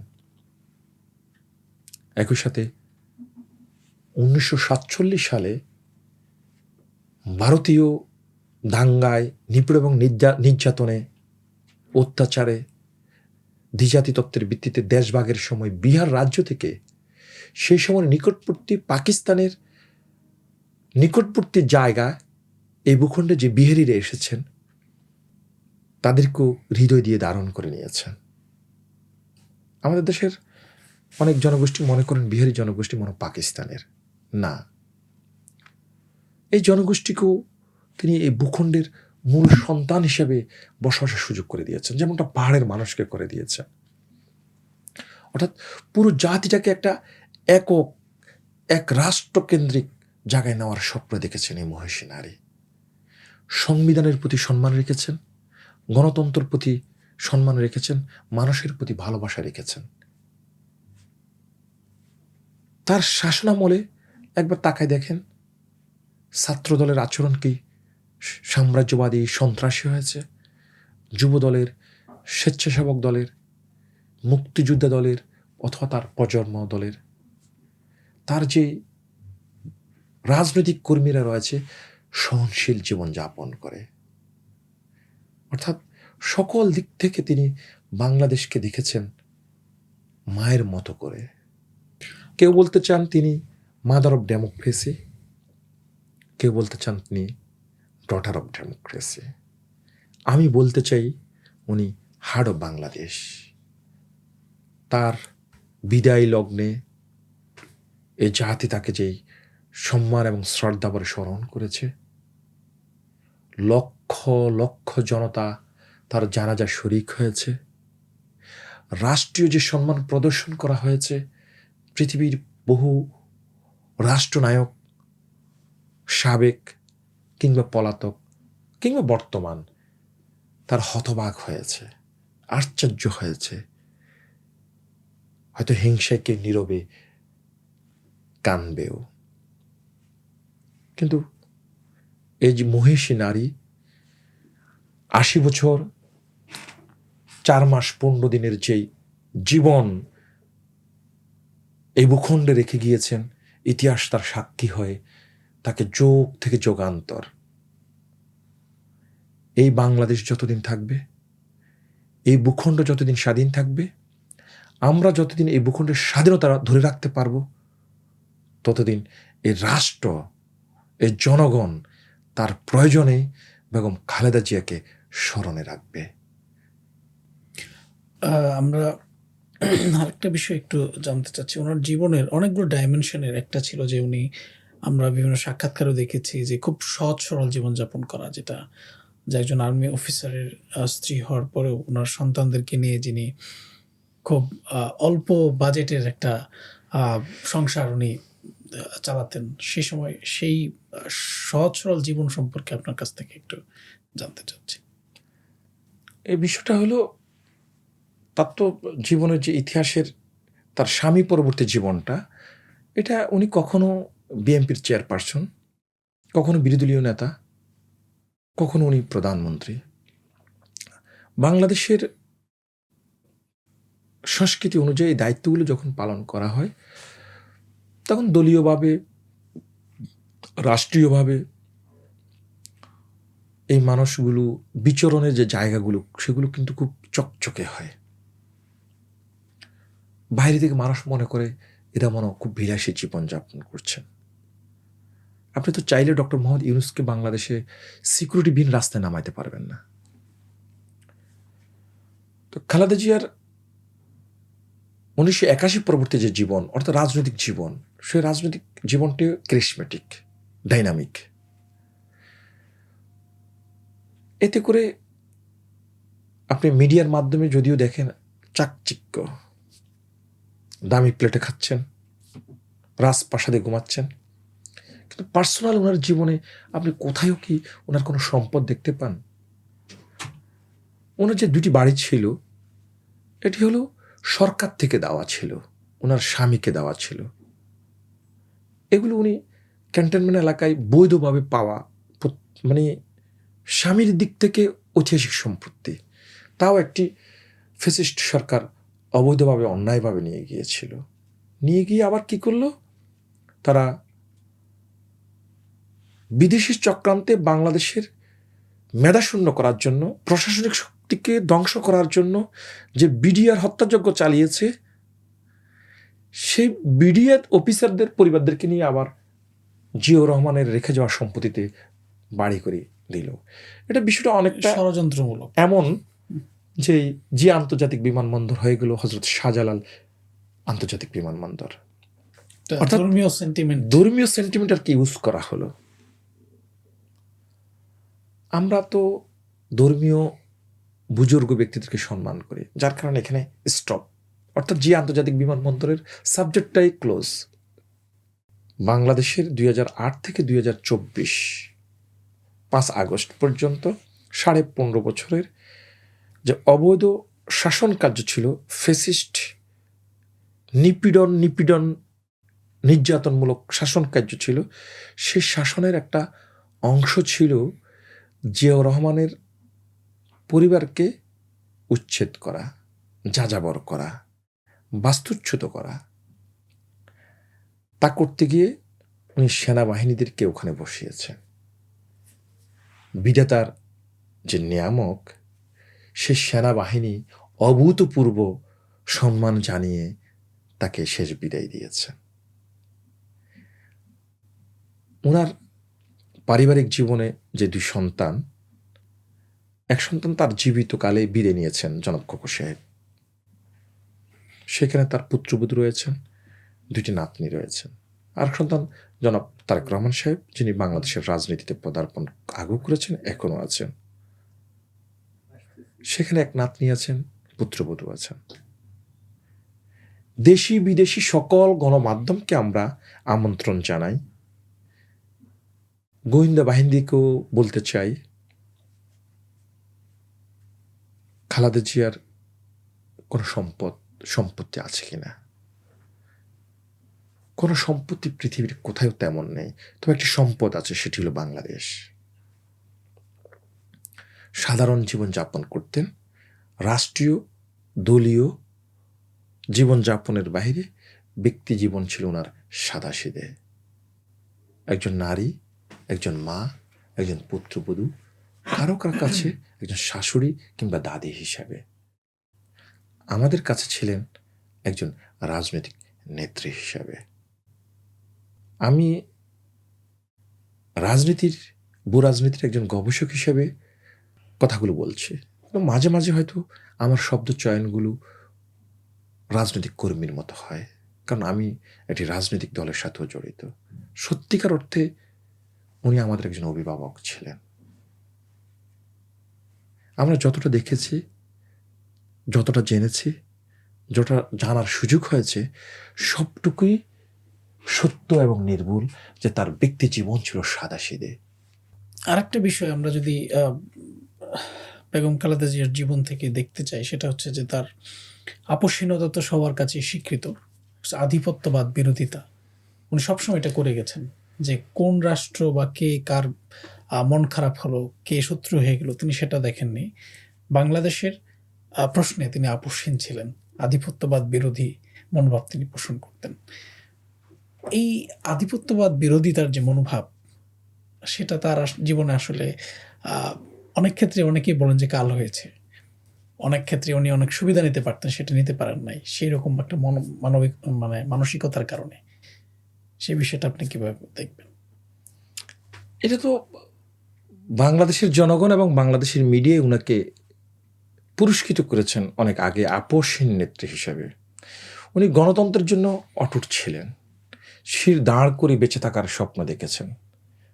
স্বৈরশাসক থেকে ফ্যাসিস্ট শাসক সকলের বিরুদ্ধে উনি সংগ্রাম করেছেন, বিদেশে না গিয়ে নিজের দেশে থেকেছেন। এই জন্য উনি আপসহীন নেত্রী। আর সাম্রাজ্যবাদী যে বিষয়টা, বাংলাদেশ তার জন্মের পর থেকে সবসময় ভারতীয় সাম্রাজ্যবাদী আগ্রাসনের ছায়াতলে। ভারত স্বাধীন হওয়ার পর থেকে সিকিমকে গিলে খেয়েছে। একটি স্বাধীন নৈসর্গিক জায়গা ছিল, সেখানে নির্দর্জির মতো বিশ্বাসঘাতকদের জন্ম হয়েছে বলে তারা কাশ্মীরের বিশাল অংশকে দখলে নিয়েছে নিজেদের স্বাধীনতার পরবর্তী সময়ে। তারা ত্রিপুরার স্বাধীনতাকে হস্তক্ষেপ করেছে এবং দখল করেছে। তারা হায়দ্রাবাদের স্বাধীনতাকে নিঃশেষ করেছে। নিশ্চয়ই জানেন, ব্রিটিশ শাসনামলেও হায়দ্রাবাদের নিজাম অনেকটা স্বাধীন ছিল। 21টা তোপধ্বনি দিয়ে তাকে রিসিভ করা হতো ব্রিটিশ রাজদরবারে। পৃথিবীর শ্রেষ্ঠ ধনী ছিলেন হায়দ্রাবাদের নিজাম। নিজাম মিন্স রাজা, রাষ্ট্রপ্রধান। সেই হায়দ্রাবাদের স্বাধীনতাকে তারা শেষ করেছেন। জিওপলিটিক্সের পাঠে স্পষ্ট প্রমাণিত, ভারত পরিকল্পিতভাবে একটা নিঃশ্বাস বারবার ফেলছে বাংলাদেশের স্বাধীনতা নিঃশেষ করার জন্য। বাংলাদেশের যে ভূখণ্ড, এই যে স্বাধীনতা, সার্বভৌমত্ব, এটাকে টিকিয়ে রাখার জন্য ভারতীয় সাম্রাজ্যবাদী আচরণের বিরুদ্ধে সবসময় স্পষ্ট ভাষায় কথা বলেছেন বেগম খালেদা জিয়া। সীমিত সেনাবাহিনী নিয়ে স্বল্প সংখ্যক জনগোষ্ঠী নিয়ে, অল্প আকারের ভূখণ্ড নিয়ে তিনি মাথা তুলে দাঁড়িয়ে কথা বলেছেন হিন্দুত্ববাদী রাষ্ট্রের বিরুদ্ধে, এবং বাংলাদেশের এক চুল পরিমাণ জায়গাও উনি ভারতের কাছে হস্তান্তর করেন নাই। উনি চায়নার সাম্রাজ্যবাদী আচরণের বিরুদ্ধে রুখে দাঁড়িয়েছেন। তামাম দুনিয়া যে গুড়ি ছড়াচ্ছেন সোভিয়েতের রেখে যা উত্তরসূরি রাশিয়া, সে রাশিয়ার সাথে উনি সে দাঁড় করে কথা বলেছেন। আধুনিক বিশ্বের হেন অন্যায় কাজ নিয়ে যে মার্কিন যুক্তরাষ্ট্র, তাদের সাথেও তিনি সমঝোতা যাননি সেন্ট মার্টিন নিয়ে। পৃথিবীর যে রাজনৈতিক রাষ্ট্রগুলো মার্কিন যুক্তরাষ্ট্র, রাশিয়া, চায়না এবং সর্বগ্রাসী সাম্রাজ্যবাদী, হিন্দুত্ববাদী, উগ্রবাদী রাষ্ট্র ভারত সহকারে 4টি প্রভাবশালী সাম্রাজ্যবাদী রাষ্ট্রের বিরুদ্ধে তিনি সংগ্রাম করেছেন। দুনিয়া জুড়ে এটা প্রমাণিত। জাতিসংঘে দাঁড়িয়ে তিনি স্পষ্ট বাংলাদেশের পররাষ্ট্র নীতি নিয়ে কথা বলেছেন। বিরোধীদলীয় নেত্রী থাকাকালীন ফেলানির হত্যাযজ্ঞ নিয়ে কথা বলেছেন, নদীর হিস্যা নিয়ে কথা বলেছেন, পানি বন্টন নিয়ে কাজ করেছেন, জলসীমা অটুটে রেখেছেন, আন্তর্জাতিক জলসীমায় তিনি হিস্যা বুঝে নিয়েছেন। এজন্য গণতন্ত্র, সাম্রাজ্যবাদী সকল কিছুর সংমিশ্রণে তিনি হয়ে উঠেছেন এই দুনিয়ায়, এই ভূখণ্ডের আপোষহীন নেত্রী। আমরা যেটা আলোচনা করলাম যে সেটা জানাজার যে দৃশ্য, সেটা সবাইকে নাড়া দিয়েছে। একবারে ঢাকা শহরে একটা নির্দিষ্ট জায়গা ছিল জানাজার জন্য, মানিক মিয়া এভিনিউ, কিন্তু আমরা দেখলাম যে পুরো এলাকায়, প্রত্যেকটা গলি, প্রত্যেকটা রাস্তা, মানুষ বাসার ছাদে, মেট্রো স্টেশনে, বিভিন্ন জায়গায় এই জানাজায় অংশগ্রহণ করেছেন। যারা করতে পারেন তারা আফসোস করছেন এবং দোয়া করছেন। পাশাপাশি একটা বিষয় যে রাজনৈতিক দল হিসাবে বিএনপি যখন বিভিন্ন দলের সাথে জোটে ছিলেন, তার জোট সঙ্গীরা কিন্তু তাকে খুব বেশি বিশ্বাস করতেন, এবং আমরা এই মৃত্যু পরবর্তী সময়ে যেটা দেখেছি যে তার জন্য তার যেই বর্তমানে বলেন যারা রাজনৈতিক প্রতিযোগী আছেন, তারাও কিন্তু অনেক বেশি দুঃখ ভারাক্রান্ত হয়েছেন, এবং তার বিভিন্ন যেই অবদান সেগুলো অকপটে স্বীকার করছেন। তো এই যে একটা সবার কাছে গ্রহণযোগ্যতা পাওয়া এবং মানুষের সাথে একটা রাজনৈতিক শিষ্টাচার বজায় রেখে রাজনীতি করা, সেই যে একটা বৈশিষ্ট্য, এই বৈশিষ্ট্যটাকে আপনি কিভাবে দেখবেন? ওই যে বললাম, উনি গণতন্ত্রকে অনেক বেশি পায়ে উঠে দিতেন, ছোটদেরকে স্নেহ করতেন, ভালোবাসতেন, স্থান করে দিতেন, রাজনীতির ময়দানটাকে তিনি উন্মুক্ত রেখেছেন। অপরাধমূলক শাসকের বিরুদ্ধে যে সকল ছোট ছোট রাজনৈতিক দল ইসলামিক, জাতীয়তাবাদী, গণতান্ত্রিক, তাদেরকে তিনি পাশে টেনে নিয়েছেন, জায়গা দিয়েছেন। আপনারা নিশ্চয় জানেন, বাকশাল পরবর্তী বহুদলীয় গণতন্ত্র বাংলাদেশে এস্টাবলিশ করে জিয়াউর রহমান সাহেব আজকের যে নিষিদ্ধ আওয়ামী লীগ, সেই দলটিকে রাজনীতি করার সুযোগ করে দিয়েছেন কিন্তু জিয়াউর রহমান। এবং আজকের নিষিদ্ধ যে আওয়ামী লীগ, এই আওয়ামী লীগের প্রধান কিন্তু শেখ মুজিবুর রহমান সাহেব নয়, কারণ তিনি তো নিজ হাতে বাকশাল করে আওয়ামী লীগকে মৃত করেছেন। এই আওয়ামী লীগের কিন্তু প্রতিষ্ঠাতা হলেন মালেক উকিল, নোয়াখালী। অতীত ইতিহাস তো ভিন্ন, মুসলিম লীগ থেকে শুরু করে ধারাবাহিক যে বিষয়গুলো, আমরা সেদিকে না গেলাম। জিয়াউর রহমান যে বহুদলীয় গণতন্ত্রের যে সিস্টেমটা চালু করেছেন, সেই সিস্টেমকে ওই যে বললাম মানুষের জন্য, রাষ্ট্রের জন্য, বহুদলীয় গণতন্ত্রকে মানুষের দোরগোড়ায় নিয়ে গিয়েছেন খালেদা জিয়া। এতে করে উনি ছোট ছোট দলগুলোকে অনেক ফায়ার উঠে দিতেন।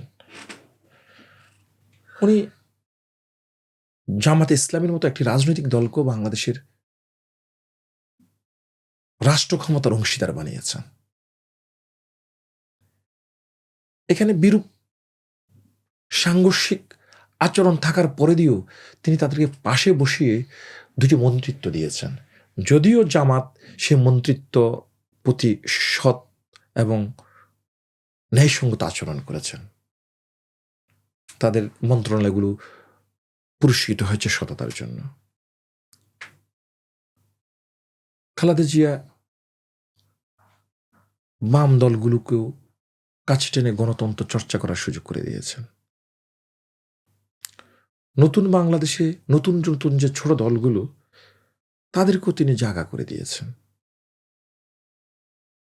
এই জায়গা করে দেওয়ার কারণে ২০ দলীয় জোট বলেন বা আরও অন্যান্য যারা আছেন, তারা বাংলাদেশের এই যে স্বাধীনতা সার্বভৌমত্ব নিয়ে স্বপ্ন দেখেন, সে স্বপ্নের নেতৃত্ব দেওয়ার সুযোগ হয়েছে। অনেক নেতা আছেন যারা বড় মাপের নেতা, বিশ্ববিদ্যালয়ের বিপি ছিলেন, নির্বাচিত জিএস ছিলেন, ছোট ছোট দলের নেতৃত্ব দিচ্ছেন, দেশের বিভিন্ন বিশ্ববিদ্যালয়ে তাদের ছাত্র সংগঠন রয়েছে, রাজপথে ডাকার জন্য অন্তত তারা গুরুত্বপূর্ণ। কিন্তু বাস্তবিক অর্থে তারা যদি ইন্ডিভিজুয়াল নির্বাচন করেন, নিজ এলাকায় তারা ওই পরিমাণ ভোট পাবেন না যে পরিমাণ ভোট দিয়ে তারা নির্বাচিত হয়ে পার্লামেন্টে আসতে পারবেন। খালেদা জিয়া অনুধাবন করেছেন এরা মেধাবী, এরা রাষ্ট্রকে ভালোবাসেন, জনগণকে ভালোবাসেন, তাদেরকে শুধু রাজপথে ব্যবহার করলে চলবে না, তাদেরকে সরকারের অংশীদার বানাতে হবে, মানুষের জন্য যাতে বেশি করে কাজ করতে পারে সে সুযোগ করে দিতে হবে। তো এই মানুষগুলোকে তিনি পার্লামেন্টে আসারও সুযোগ করে দিয়েছেন। এই মানুষগুলোর প্রত্যেকের হৃদয়ে খালেদা জিয়া রাজনৈতিক এক মহিষী নারী, এক দেবতা তুল্য মা। অর্থাৎ সকল ছোট রাজনৈতিক দলগুলো দল মত মতামতের ভিন্নতা সবকিছুকে পিছনে ঠেলে তাকে ধারণ করেন, তাকে ওন করেন এবং তাকে ভালোবাসেন। এটা বেগম খালেদা জির একটা অর্জন, এটা তার একটা বৈশিষ্ট্য, এটা তার একটা ক্রিয়েটিভিটি, অসাধারণ গুণের অধিকারিণী তিনি। এই জন্যই তো তিনি হয়েছেন mother of democracy, daughter of democracy, heart of Bangladesh.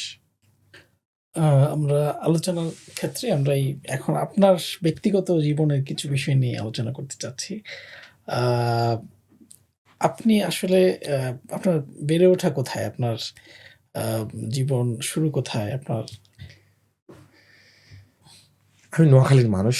নোয়াখালীর আঞ্চলিক ভাষায় কথা বলতে খুব স্বাচ্ছন্দ্য বোধ করি। নোয়াখালীর প্রত্যন্ত গ্রাম, একদা বৃহত্তর বেগমগঞ্জ, বর্তমান সোনাইমুড়ি, নির্বাচনী এলাকায় আবার শ্যামবাগ, অমরনগর ইউনিয়ন। খুবই ছোট সাধারণ এক ব্যবসায়িক মুসলিম পরিবারে আমার জন্ম। বাবা ছিলেন গ্রামের ছোট ক্ষুদ্র এক ব্যবসায়ী, আমার দাদাও ছিলেন ব্যবসায়ী। গ্রামের সেই অসপাড়া সীমারেখায় সাধারণ পরিবার থেকে, ছোট পরিবার থেকে, ইসলামিক একটি পরিবার থেকে আমার বেড়ে ওঠা।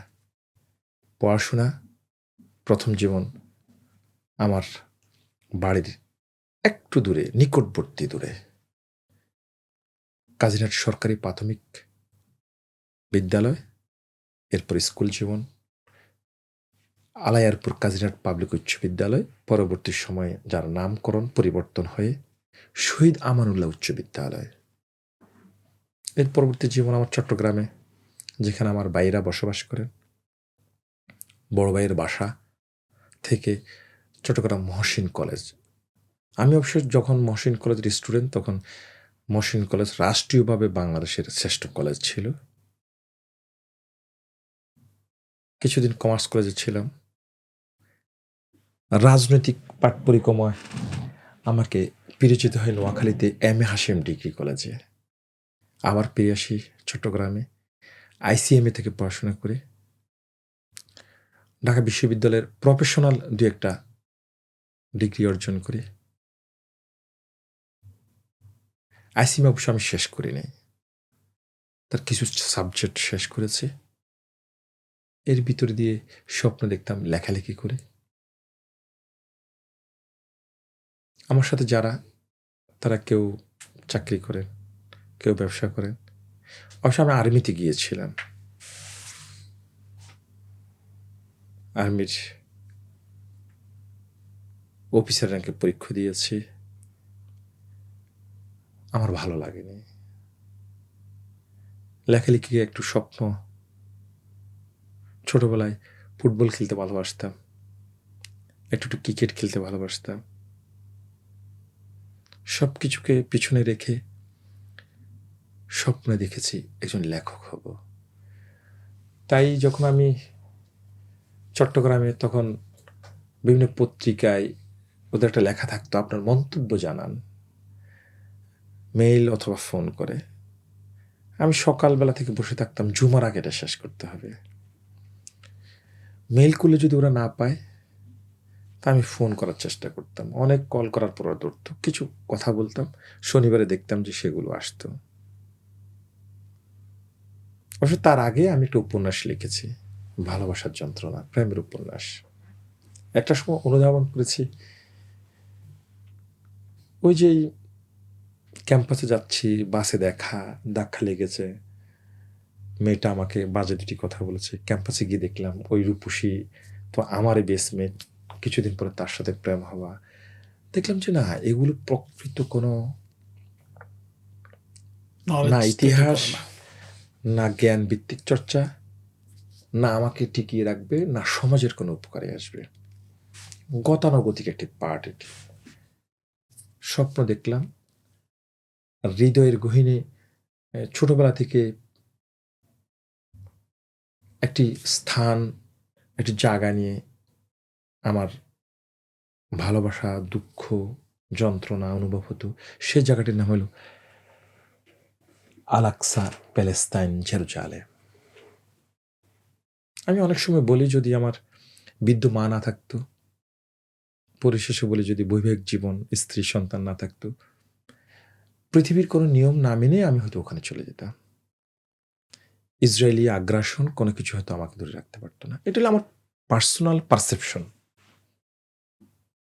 ওই ক্ষত থেকে আমি খুব ছোট করে একটা বই লিখি, প্যালেস্তাইনের বুকে ইসরায়েল, 160 পেজ। পরে এটা বড় হয়, গার্ডিয়ান পাবলিকেশনস থেকে আরও বড় করে 304 পেজের একটা বই বের হয়, প্যালেস্তাইনের বুকে ইসরায়েল। গ্রামের সেই বেড়ে ওঠা জীবন শেষ করে চট্টগ্রাম হয়ে একটা সময় ঢাকায় চলে আসি। ঢাকা আসার পিছনে অবশ্য আমার একটা বিষয় রয়েছে। আমার আপন বড় বোনের বড় ছেলে, সে একটা ব্যবসার সাথে জড়িত। লেখাপড়া, লেখালেখি সব কিছুর ভিতর দিয়ে আমাকে তো চলতে হবে। একজন মানুষ আমাকে প্রায় সময় বলেন যে যাই কিছু করো, বাট পয়সার জন্য যাতে হাত না পাততে হয়। তিনি হলেন কল্যাণ পার্টির chairman major general Syed Mohammad Ibrahim. আমাকে খুব স্নেহ করেন, আমাকে খুব ভালোবাসেন। তবে তারই আগ থেকে আমি যদি ব্যবসায়িক পরিবারের ছেলে, বাবা ব্যবসায়ী ছিলেন, দাদা ব্যবসায়ী ছিলেন, চাচা ব্যবসায়ী, আমার কোনো ভাই ব্যবসায়ী। অবশ্য আমার বেশ কয়েকজন ভাই সরকারি বেসরকারি চাকরিজীবী বা বিদেশ জীবনযাপন। মানে গ্রাম পরিবেশের যে ইসলামিক পরিবারগুলো, সেগুলো থেকে বেড়ে ওঠা আমার জীবন, এটা ধর্মান্ধ না, এটা জেনারেল ইসলামিক। বাট দুর্বলতা আছে ইসলামের প্রতি। তা আমাকে তো নিয়মতান্ত্রিক একটা জীবনযাপন করতে হবে। সেজন্যই বাগিনার হাত ধরে ঢাকায় একটি ব্যবসার সাথে সম্পৃক্ত হওয়া, ঢাকায় বসবাস, ঢাকার প্রথম আবাসিক, খুব ছোট ওয়ারি র্যাঙ্কিং স্টেটে আমি বসবাস করি দীর্ঘদিন থেকে। আমার এক স্ত্রী রয়েছে, 2 সন্তান রয়েছে। বড় সন্তান মেয়ে, নাম তানজিম কুরাইশি তাজকিয়া। ছোট ছেলে আহনাব তাজুয়ার কুরাইশি। বৃদ্ধ মা রয়েছেন, বাবা পরকালে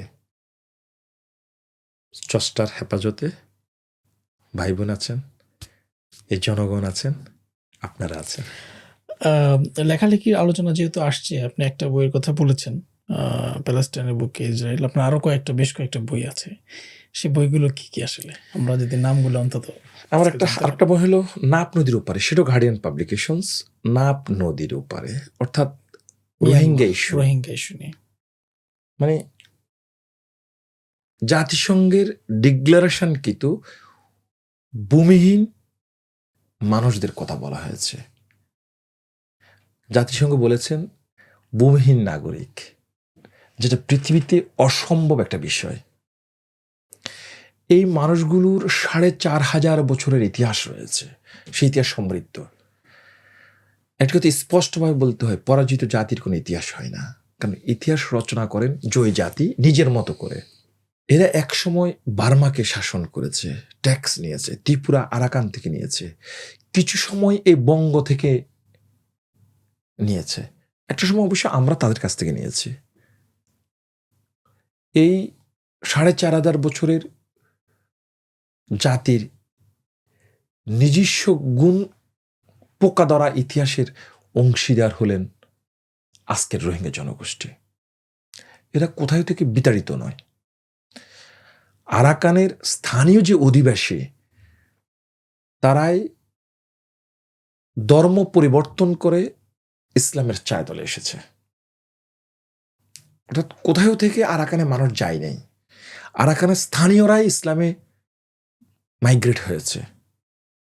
ওরা ওখানের ইন্ডিজিনাস পিপল, অ্যাবোজিনাস পিপল, ভূমিপুত্র।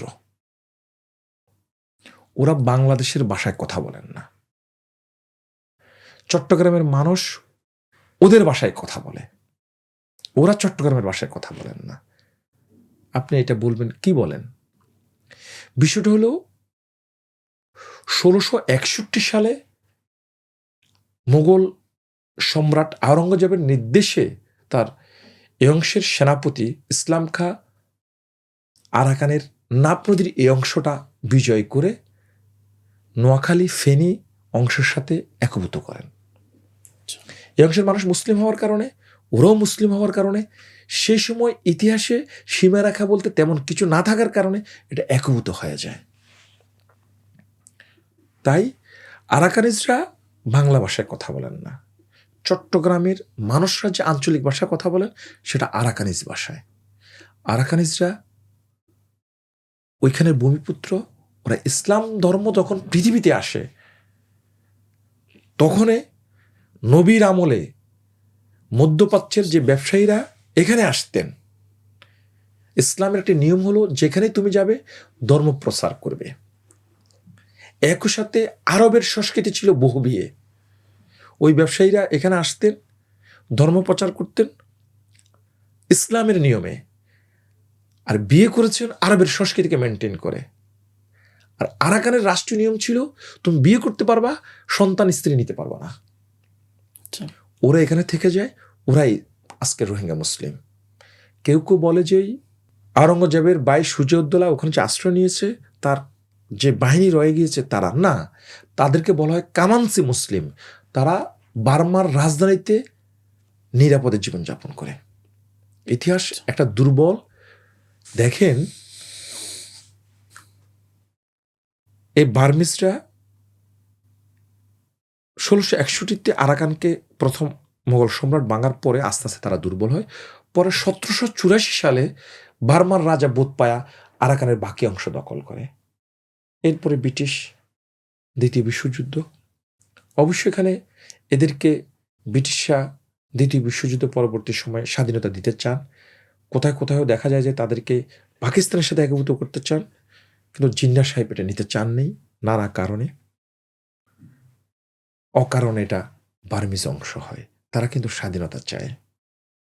সেই সময় তাদেরকে বার্মার সাথে একসাথে থাকার জন্য যিনি লিড দিয়েছেন, Abdur Rashid, all Burmese student অ্যাসোসিয়েশনের প্রেসিডেন্ট, ওনার সহকারী ছিলেন, যিনি সেক্রেটারি ছিলেন, তিনি হল অং সান, অর্থাৎ আজকের অং সান সুচির বাবা।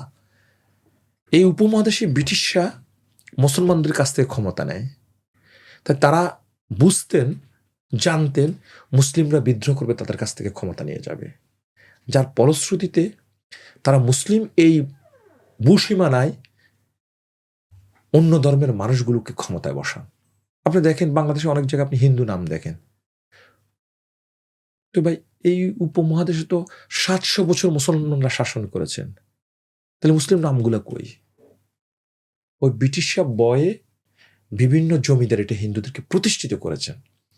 একইভাবে বার্মার বেলায়, আরাকানের বেলায় আপনি দেখেন, যিনি অল বার্মিজ স্টুডেন্ট অ্যাসোসিয়েশনের প্রেসিডেন্ট আব্দুর রশিদ সাহেব, ইংল্যান্ডের মিউজিয়ামে একটা পিকচার আছে, এটা দেখতে পাবেন, রাজাদের মতো করে উনি একটা চেয়ারে বসে আছেন আর ওনার সেক্রেটারি অনশান বসে আছেন একটা টুলের মধ্যে।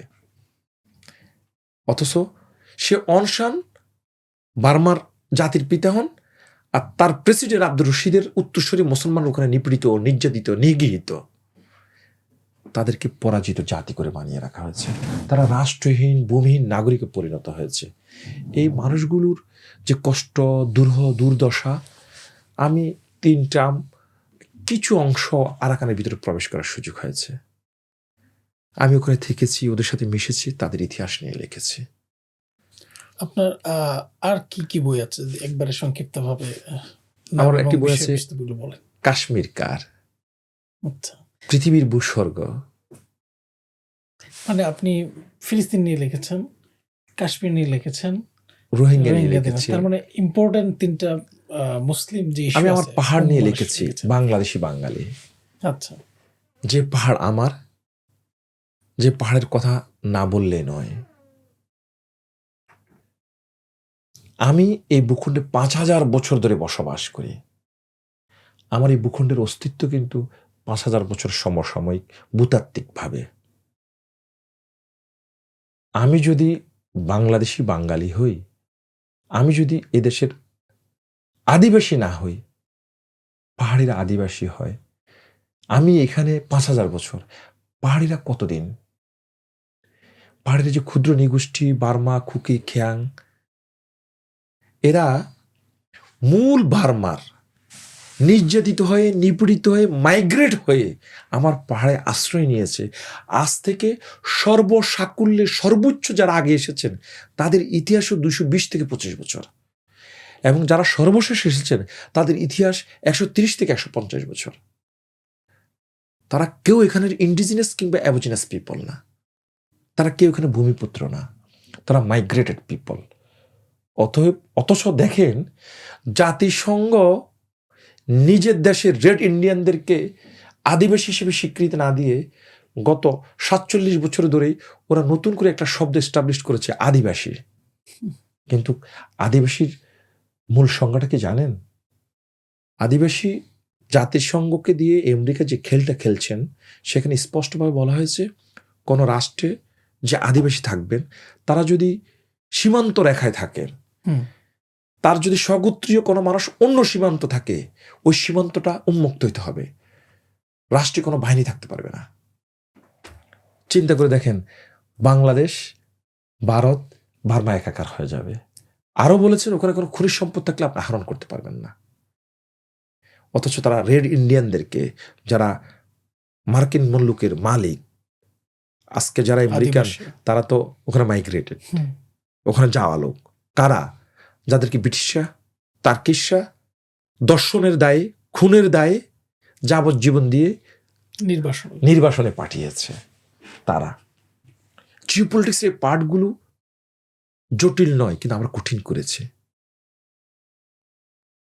আমার দেশের কিছু লোক তাদেরকে নিয়ে সোচ্চার আছে। অবশ্য রাষ্ট্রীয় ব্যবস্থায় আমরা চাই খুব সাম্প্রতিক সময় এগুলো সমাধান হয়ে যাবে। যে রাষ্ট্রে প্রধানমন্ত্রী আছেন, রাষ্ট্রপতি আছেন, সে রাষ্ট্রে রাজা থাকতে পারেন না। স্বাভাবিকভাবে রাজা শব্দটি রাষ্ট্রপতি এবং প্রধানমন্ত্রীর উপরে, কিন্তু আমার রাষ্ট্রের রাজার দেবাশিস দায় ব্যারিস্টার, তিনি আমার প্রধানমন্ত্রীর 5 সালাম দেন। কিন্তু এই ব্যারিস্টার দেবাশিস দা কে? ত্রিদিব রায়ের ছেলে। ত্রিদিব রায় কে? যিনি 1947-48 সালে পাকিস্তানের বিরোধিতা করেছেন, যিনি 1971 সালে বাংলাদেশের বিরোধিতা করেছেন। স্বাধীন হওয়ার পর বাংলাদেশ উনি পালকিতে করে বার্মা হয়ে পাকিস্তানে গিয়েছেন, পাকিস্তানের রাষ্ট্রদূত হয়ে জাতিসংঘে বাংলাদেশকে ব্যাটো দিয়েছেন। 73-74 সাল পর্যন্ত বাংলাদেশকে জাতিসংঘের সদস্য হইতে দেন নাই। আমি তো পাকিস্তানের মন্ত্রী পদমর্যাদার সুবিধা ভোগ করেছেন, মন্ত্রী ছিলেন, রাষ্ট্রদূত ছিলেন। সত্যিদীপ রায় ছেলে হলো ব্যারিস্টার দেবাশে। তিনি বাংলাদেশের রাজা হন কিভাবে পাহাড়ে? অবশ্য আইনগত একটা জটিলতা রয়েছে, আবার মামলাও করে দিবে, বলবে এটা তো পাহাড়ি নিয়ম। পাহাড়ি নিয়ম বলতে কিছু নেই, ওরা আমার জনগোষ্ঠী, এটা আমার সম্পত্তি, রাষ্ট্রের নাগরিক। তাদেরকে তো আমি বুক আগলে নিয়েছি। আমার পুরো রাষ্ট্রের যে কোনো জায়গায় তারা সম্পত্তি কিনতে পারবে, বসবাস করতে পারবে, এনআইডি দিচ্ছি, পাসপোর্ট দিচ্ছি, বিদেশ যেতে পারবে। অথচ আমি এই ভূখণ্ডের মালিক, আমি পাহাড়ে গেলে জমি কিনতে হলে আমাকে আইডেন্টি করতে হয় পাহাড়ের একজন ক্ষুদ্র নিগোষ্ঠী। সে যতক্ষণ পর্যন্ত আমাকে আইডেন্টিফাই না করবে ততক্ষণ পর্যন্ত আমি সম্পত্তি কিনতে পারবো না। এটা কোনো কথা হলো? এক রাষ্ট্রে দুই নীতি, অ্যাজ ইট ইজ চায়নাতে যেমন এক রাষ্ট্রে দুই নীতি, হংকং আর চায়না। ভাই আমি কি সেইরকম কিছু? আমার বাংলাদেশের পাহাড় তো আমার, আমি সে পাহাড় নিয়ে লিখেছি। আমি দেখিয়েছি বাংলাদেশের পাহাড়ে কি হচ্ছে। বাংলাদেশের পাহাড়ে মুসলিম এইড কাজ করতে পারে না, শত শত ইউরোপিয়ান খ্রিস্টান মিশনারিজ কাজ করতে পারে, আমি কাজ করতে পারি না। মুসলিম এইডকে ওখানে নিষিদ্ধ করা হয়েছে। আমরা চাই পাহাড়ের ক্ষুদ্র নিগোষ্ঠীদের স্বতন্ত্র বজায় থাকুক, কিন্তু বিদেশি কেউ এসে তাদেরকে খ্রিস্টান বানিয়ে পূর্ব তিমুরের মতো ইন্দোনেশিয়াতে যেমন একটা রাষ্ট্র বানিয়েছে, আমার পাহাড়কে এভাবে নিয়ে যাবে। যেমনটা অদূর ভবিষ্যতে মিজোরাম, মেঘালয় হবে। ওখানে এখন 70-75% খ্রিস্টান, তাদের মূল ভাষা ইংরেজি, লিখ্য ভাষা রোমান হরফের। তারা কি আমার পাহাড়ে এমনটা চায়? আমি এর বিরুদ্ধে লিখেছি। আমার এই পাহাড় নিয়ে লেখা বইটি ঢাকা বিশ্ববিদ্যালয়ের অনেকে পিএইচডির কাজে ইউজ করেন। আমি লিখেছি জানার অধিকার নামে, অর্থাৎ জিও পলিটিক্সের কিছু পার্ট নিয়ে একটি বই, অনন্যা পাবলিকেশন। আমি লিখেছি ধর্মীয় একটি বই নিয়ে, আমি কোনো ধর্মকে ছোট করতে চাই না, সেটি যদি ধর্ম হয়। আমি লিখছি উগ্র হিন্দুত্ববাদ নামে একটি বই। সেখানে আমি দেখিয়েছি ভারতীয় আগ্রাসনের বিষয়ে। আমি ক্লিয়ার করতে চাই, হিন্দু ভাইয়েরা যারা, তারা আমার ভাই। আমার ইসলামে স্পষ্টভাবে বলা হয়েছে, আমার নবীজি বলেছেন, যারা বাড়াবাড়ি করবেন ধর্ম নিয়ে, কিয়ামতে আমি তার বিরুদ্ধে সাক্ষী দিব। হিন্দুর যে ভাইটি সেটি আমার ভাই, বাট যিনি উগ্র আমি তার বিরুদ্ধে রেখেছি। উগ্রটাকে এর সংজ্ঞা কিভাবে দিবেন? উগ্র হলো সে যে বাবরি মসজিদ ভেঙে রাম মন্দির করে। হিন্দু হলো যে তার সময় মতো মন্দিরে গিয়ে ঘন্টা বাজায়, তার ঈশ্বরের কাছে আরাধনা করে। আমি এই দুইটা বিষয়কে সেপারেট করেছি। সব হিন্দু হিন্দুত্ববাদী না, সব হিন্দু হিন্দুত্ববাদী না, বাট হিন্দুত্ববাদী যারা, জায়নবাদী যারা, তারাই তাদের মতোই হল হিন্দুত্ববাদী। হিন্দুত্ববাদীরা হিন্দুর আবরণে উগ্রতা ছড়িয়ে ধর্মীয় উন্মাদনার ভিতরে দিয়ে রাষ্ট্র এবং আন্তর্জাতিক পর্যায়ে মানুষের মানবিক মর্যাদাকে নষ্ট করতেছে। আমি সে বিষয় নিয়ে লিখেছি উগ্র হিন্দুত্ববাদ। আমি রাজনৈতিক বই লিখেছি খালেদা জিয়ার চিকিৎসা গণতন্ত্র আগামীর বাংলাদেশ, যেটি 2024 সালের জুলাইয়ে প্রকাশিত, অর্থাৎ বাংলাদেশে যখন ফ্যাসিস্ট শাসনের উত্তাল সময়। আমার বইটি প্রকাশ হওয়ার পর এটার বেশ কিছু কপি শাহবাগ থেকে নিয়ে যাওয়া হয়। প্রচারের অংশীদার ছিল না, বাট পরবর্তী সময়ে এটি আবার বাজারজাত করা হয়। আমি সর্বশেষ একটি বই লিখেছি প্রেসিডেন্ট জিয়া 19 দফা কর্মসূচি। অবশ্য এই বইয়ের 19 দফার উপরে আমি দলীয়ভাবে 2021 স্বাধীনতার সুবর্ণ জয়ন্তীতে পুরস্কার প্রাপ্ত হই দলের। ওটাকে আরো ওই অংশটাকে, ওই থিসিসটাকে সেম রেখে আরো অন্য কিছু পার্টকে সংযুক্ত করে, যেখানে আমি কর্নেল তাহিরকে কোথায় কোথায় হিরো বানিয়েছি, আবার তার বিরুদ্ধে জিয়াউর রহমান কেন সিদ্ধান্ত নিলেন রাষ্ট্রীয়ভাবে ফাঁসি হলো সেটারও ব্যাখ্যা দিয়েছি। ব্রিগেডিয়ার খালেদ মোশাররফের আচরণবিধি দেখিয়েছি। মানে ওই বইটা কিছুটা সমালোচনামূলক। শুধু ১৯ দফাটা হলো আমার থিসিস, যেটার উপরে পুরস্কার পেয়েছি। সেম কাজ আমি খালেদা জিয়ার চিকিৎসা গণতন্ত্র আগামীর বাংলাদেশেও আমি বিএনপির ব্যর্থতা নিয়ে লিখেছি, পুলিশের নিপীড়ন নিয়ে লিখেছি, আওয়ামী লীগের পেশিস্টবাদী আচরণ নিয়ে লিখেছি, বিএনপির বুলটুরি কোথায় সেগুলো দেখিয়েছি, আর খালেদা জিয়া কীভাবে আগামীর বাংলাদেশ সেটিও দেখিয়েছি। আমরা তো মোটামুটি আপনার লেখক জীবন এবং আর অনেকগুলো বিষয়ে জেনেছি। সবশেষ ছোট্ট করে জানবো যে আপনার রাজনৈতিক ব্যাকগ্রাউন্ড এবং বর্তমান পরিচিতি সম্পর্কে। আমি স্কুল জীবন থেকে রাজনৈতিক পাড়ার একজন কর্মী। আমি আমার স্কুল জীবনে একটি রাজনৈতিক দলের সভাপতি ছিলাম। মহসিন কলেজ আমি কমার্স ফ্যাকাল্টির সেক্রেটারি ছিলাম। রাজনৈতিক ভিন্ন মত পথের বাইরে গিয়ে কিছুদিন রাজনীতি থেকে বিরত ছিলাম। জীবনের কিছু উত্থান পতনের অংশীদার হয় আমার এই রাজনীতি। পরবর্তী সময়ে ঢাকার জীবনে তরুণ একটা ছেলে আমি। আমার একটা বন্ধু, তার নাম হলো শামসুল ইসলাম রানা, ছাত্রদলের সে সময় কেন্দ্রীয় সদস্য ছিল। যেমন উনি আমার বন্ধু, তেমন আমার ইমিডিয়েট সিনিয়র। একটি ব্যবসায়িক হাউজের পার্টনারও ছিলাম। এই চলতে গিয়ে নতুন করে আবার রাজনীতিতে পদার্পণ করি। ২০০৭ থেকে বিএনপির রাজনীতিতে সরাসরি সম্পৃক্ত হই। বিভিন্ন মিছিলে যাই, মিটিংয়ে যাই। যদিও সে সময় রাজনীতি অনেক কঠিন ছিল। আর পরবর্তী সময়ে ফ্যাসিস্টের শাসনামলে যখন খালেদা জিয়া ঢাকার বাইরে গিয়েছেন, সে ধরনের দূর দূরান্তের অনুষ্ঠানগুলোতে যাওয়া আসা করতাম। পল্টন ময়দানে সরগরম ছিলাম। এই পরিস্থিতিতে এসে সরাসরি পদ পাওয়ার আকাঙ্ক্ষা জাগে। পরিশেষে ২০১৭, ১৮, ১৯, ২০, ২১ এই সময় আমি ঢাকা মহানগর দক্ষিণ ছাত্রদলের ভাইস প্রেসিডেন্ট হই। আমাকে যিনি লিড করেন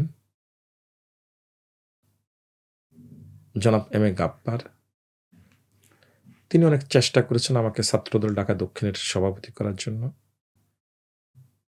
এবং বর্তমান ঢাকা মহানগর উত্তর বিএনপির আহ্বায়ক আমিনুল সাহেব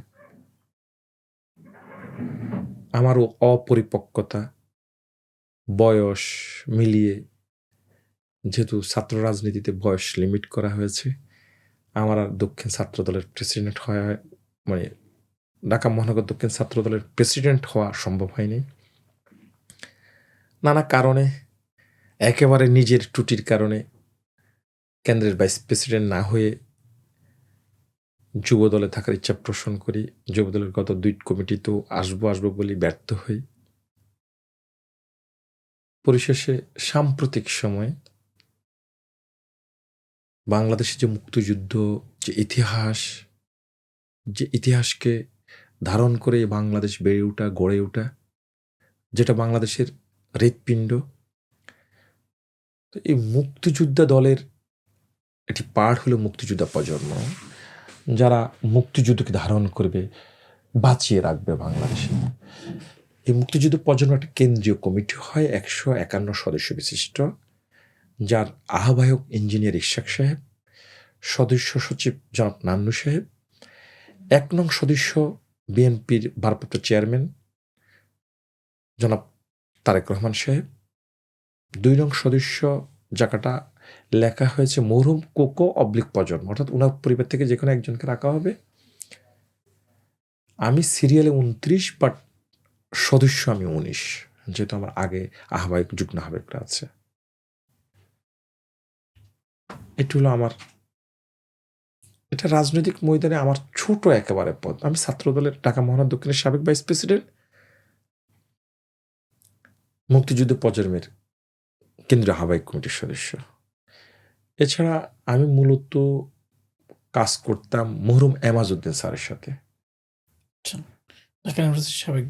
হ্যাঁ, উনি বিএনপির অনেক আগে একটা পলিটিক্যাল উইং করেন, মেধাভিত্তিক শত নাগরিক।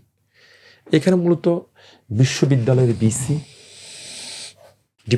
বিভিন্ন অর্গানের ডিন, বিদেশে দায়িত্ব পালন করা বুদ্ধিজীবী, এই ধরনের মানুষগুলোকে রেখেছেন। এটার কার্যক্রম চলমান ছিল।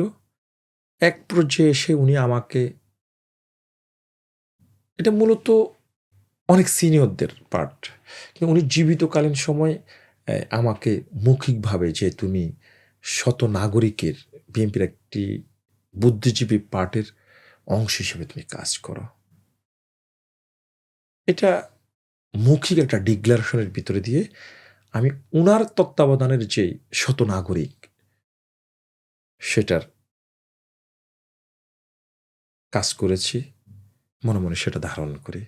উনি তো এখন নেই, তবে ওনাকে নিয়ে যে গবেষণা সেল এমাজউদ্দিন রিসার্চ সেন্টার, যেটা ওনার মেয়ে যিনি ঢাকা বিশ্ববিদ্যালয়ের প্রফেসর, ওনার ছেলে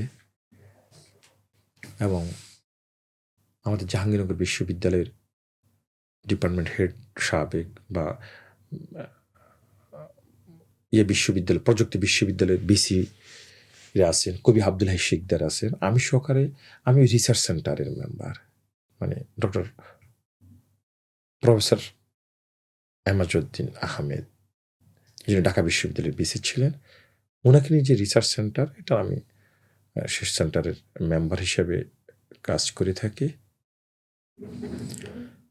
আমরা তো আপনার অনেকগুলো বিষয় সম্পর্কে জানলাম, বিশেষ করে আমরা বেগম খালেদা জিয়ার মৃত্যুবরণ এবং পরবর্তী বিশাল যে একটি জনস্রোত তৈরি হয়েছে ঢাকা শহরে সেটা, এবং খালেদা জিয়ার জীবনী এবং খালেদা জিয়ার পরিবারের যেই অনেকগুলো বিষয় আমরা জানার চেষ্টা করেছি। সবশেষে আপনার ব্যক্তিগত জীবন এবং আপনার লেখালেখির জীবন, রাজনৈতিক জীবন সম্পর্কে অল্প জানার চেষ্টা করেছি। আপনি আমাদেরকে সময় দিয়েছেন ইনোভা টক্সকে, এবং দীর্ঘ সময় দিয়েছেন, সেজন্য অসংখ্য ধন্যবাদ জানাচ্ছি। আর ভবিষ্যতে আপনাকে পাবো সেই প্রত্যাশা ব্যক্ত করছি। আমাকে শুরুতে যেহেতু বলেছেন খুব শর্ট করে খালেদা জিকে বলেন, তো আমি শর্ট করে খালেদা জিকে বলেছি। আপনাকে, এই প্রতিষ্ঠানকে, এই বাংলাদেশের মানুষকে নিয়ে কিছু বলে নেই, তাই পরিশেষ শেষে বলতে চাই, ইনোভা টক্স এই যেই আয়োজন, এই যেই গল্পের চলে মনের কথা বলা, ইতিহাস তুলে ধরা, ইতিহাস তুলে আনছেন আপনি, এই প্রতিষ্ঠানকে, প্রতিষ্ঠানের সাথে যারা জড়িত রয়েছেন, এবং বিশেষ করে আপনাকে যারা এই রেকর্ডকৃত কথাগুলো শুনবেন, ভালোবাসবেন, ভালোবাসা দিবেন, সমালোচনা করবেন, দোষ ধরবেন, তাদের প্রত্যেককে এই ছোট মানুষটির পক্ষ থেকে সালাম জানাচ্ছি, সাধুবাদ জানাচ্ছি, শুভেচ্ছা জানাচ্ছি। ভালো থাকবেন, আপনার দোয়ায় আমাকে শরীক রাখবেন। ইনশাআল্লাহ। সমালোচনা করুন আর যাই করুন, বাংলাদেশের এই ক্লান্তি লগ্নে খালেদা জিয়ার বিদায়ের দিনে, বিদায় বলতে বিদায় তো গতকালকে হয়েছে, আজকে ওনার ইহজাগতিক জীবনের বাস্তবিক দাপনটা যেটা, সেটা হয়েছে এই দিনে। ওনার জন্য দোয়া চাই, ওনার জন্য দোয়া করবেন, ওনার পরিবারের জন্য দোয়া করবেন, আমার পরিবারের জন্য দোয়া করবেন, এই প্রতিষ্ঠানটির জন্য দোয়া করবেন, এই মানুষটির জন্য দোয়া করবেন। এই যেই আমাদের সিস্টেমটা চালু রাখার জন্য যারা কাজ করছেন পিছনে, তাদের জন্য দোয়া করবেন। সর্বোপরি বাংলাদেশ যাতে ভালো থাকে, বাংলাদেশের মানুষ যাতে ভালো থাকে, সেই জন্য কাজ করবেন। কাজটা কেমন হবে? বিষয়টা এমন, আমার সন্তান যেমন করে বড় হবে, তেমনি যাতে আমার ভাইয়ের সন্তানটি হয়, আমার প্রতিবেশীর সন্তানটি হয়। এটা অবশ্য আমার ইনক্লাবের একটা লেখার মধ্যে আছে, মানবিক সমাজ গড়ে তুলতে হবে। আমি আমার ব্যক্তিগত জীবনে এই বই লেখার পাশাপাশি জাতীয় পত্রিকায় নয়া দিগন্ত, সংগ্রাম, দিনকাল, জনকণ্ঠ, ইনকিলাব, ইত্তেফাক, আমার দেশ, যুগান্তর, সংবাদ, এগুলোতে একটা উপসম্পাদকীয় কলাম লিখে থাকি, রেগুলার না, ইরেগুলার। রেগুলার যারা সাধারণত ওরা এক পত্রিকায় একটি লেখে সপ্তাহে। আমি তো ইয়াং, আমি সেই রেগুলার হওয়ার দরকার নেই, যখন আমার সুযোগ হবে এক একদিন একটাতে পাঠাবো। জি, ইনশাআল্লাহ আমরা পড়ার চেষ্টা করব। সবাই ভালো থাকবেন। বাংলাদেশ গড়ে উঠবে এই জাতির সকল মানুষের জন্য। ধর্ম, বর্ণ, কৃষ্টি, কালচার হবে বাংলাদেশি জাতীয়তাবাদী ইসলামিক ঘরানার, যেখানে 90% মানুষ ভালো থাকবে ইসলামের এবং বাংলাদেশের সাংবিধানিক নিয়ম অনুযায়ী, বাকি 10% মানুষ আমাদের হেফাজতে বাংলাদেশের সাংবিধানিক নিয়ম অনুযায়ী নিরাপদ এবং নিশ্চিত জীবনযাপন করবে, উন্নত জীবনযাপন করবে, বিশ্বে মাথা তুলে দাঁড়াবে বাংলাদেশ। এই প্রত্যাশা রাখি বিদায় নিচ্ছি। আসসালামু আলাইকুম ওয়া রাহমাতুল্লাহি ওয়া বারাকাতুহু। ওয়ালাইকুম আসসালাম ওয়া রাহমাতুল্লাহ। দর্শক, আপনারা যারা এতক্ষণ আমাদের শুনছেন সবাইকে ধন্যবাদ জানাচ্ছি, এবং ইনোভাটক্সের পরবর্তী যে পডকাস্ট হবে সেটাতে আপনাদের আমন্ত্রণ জানিয়ে আজকের মতো এখানে শেষ করছি। আসসালামু আলাইকুম।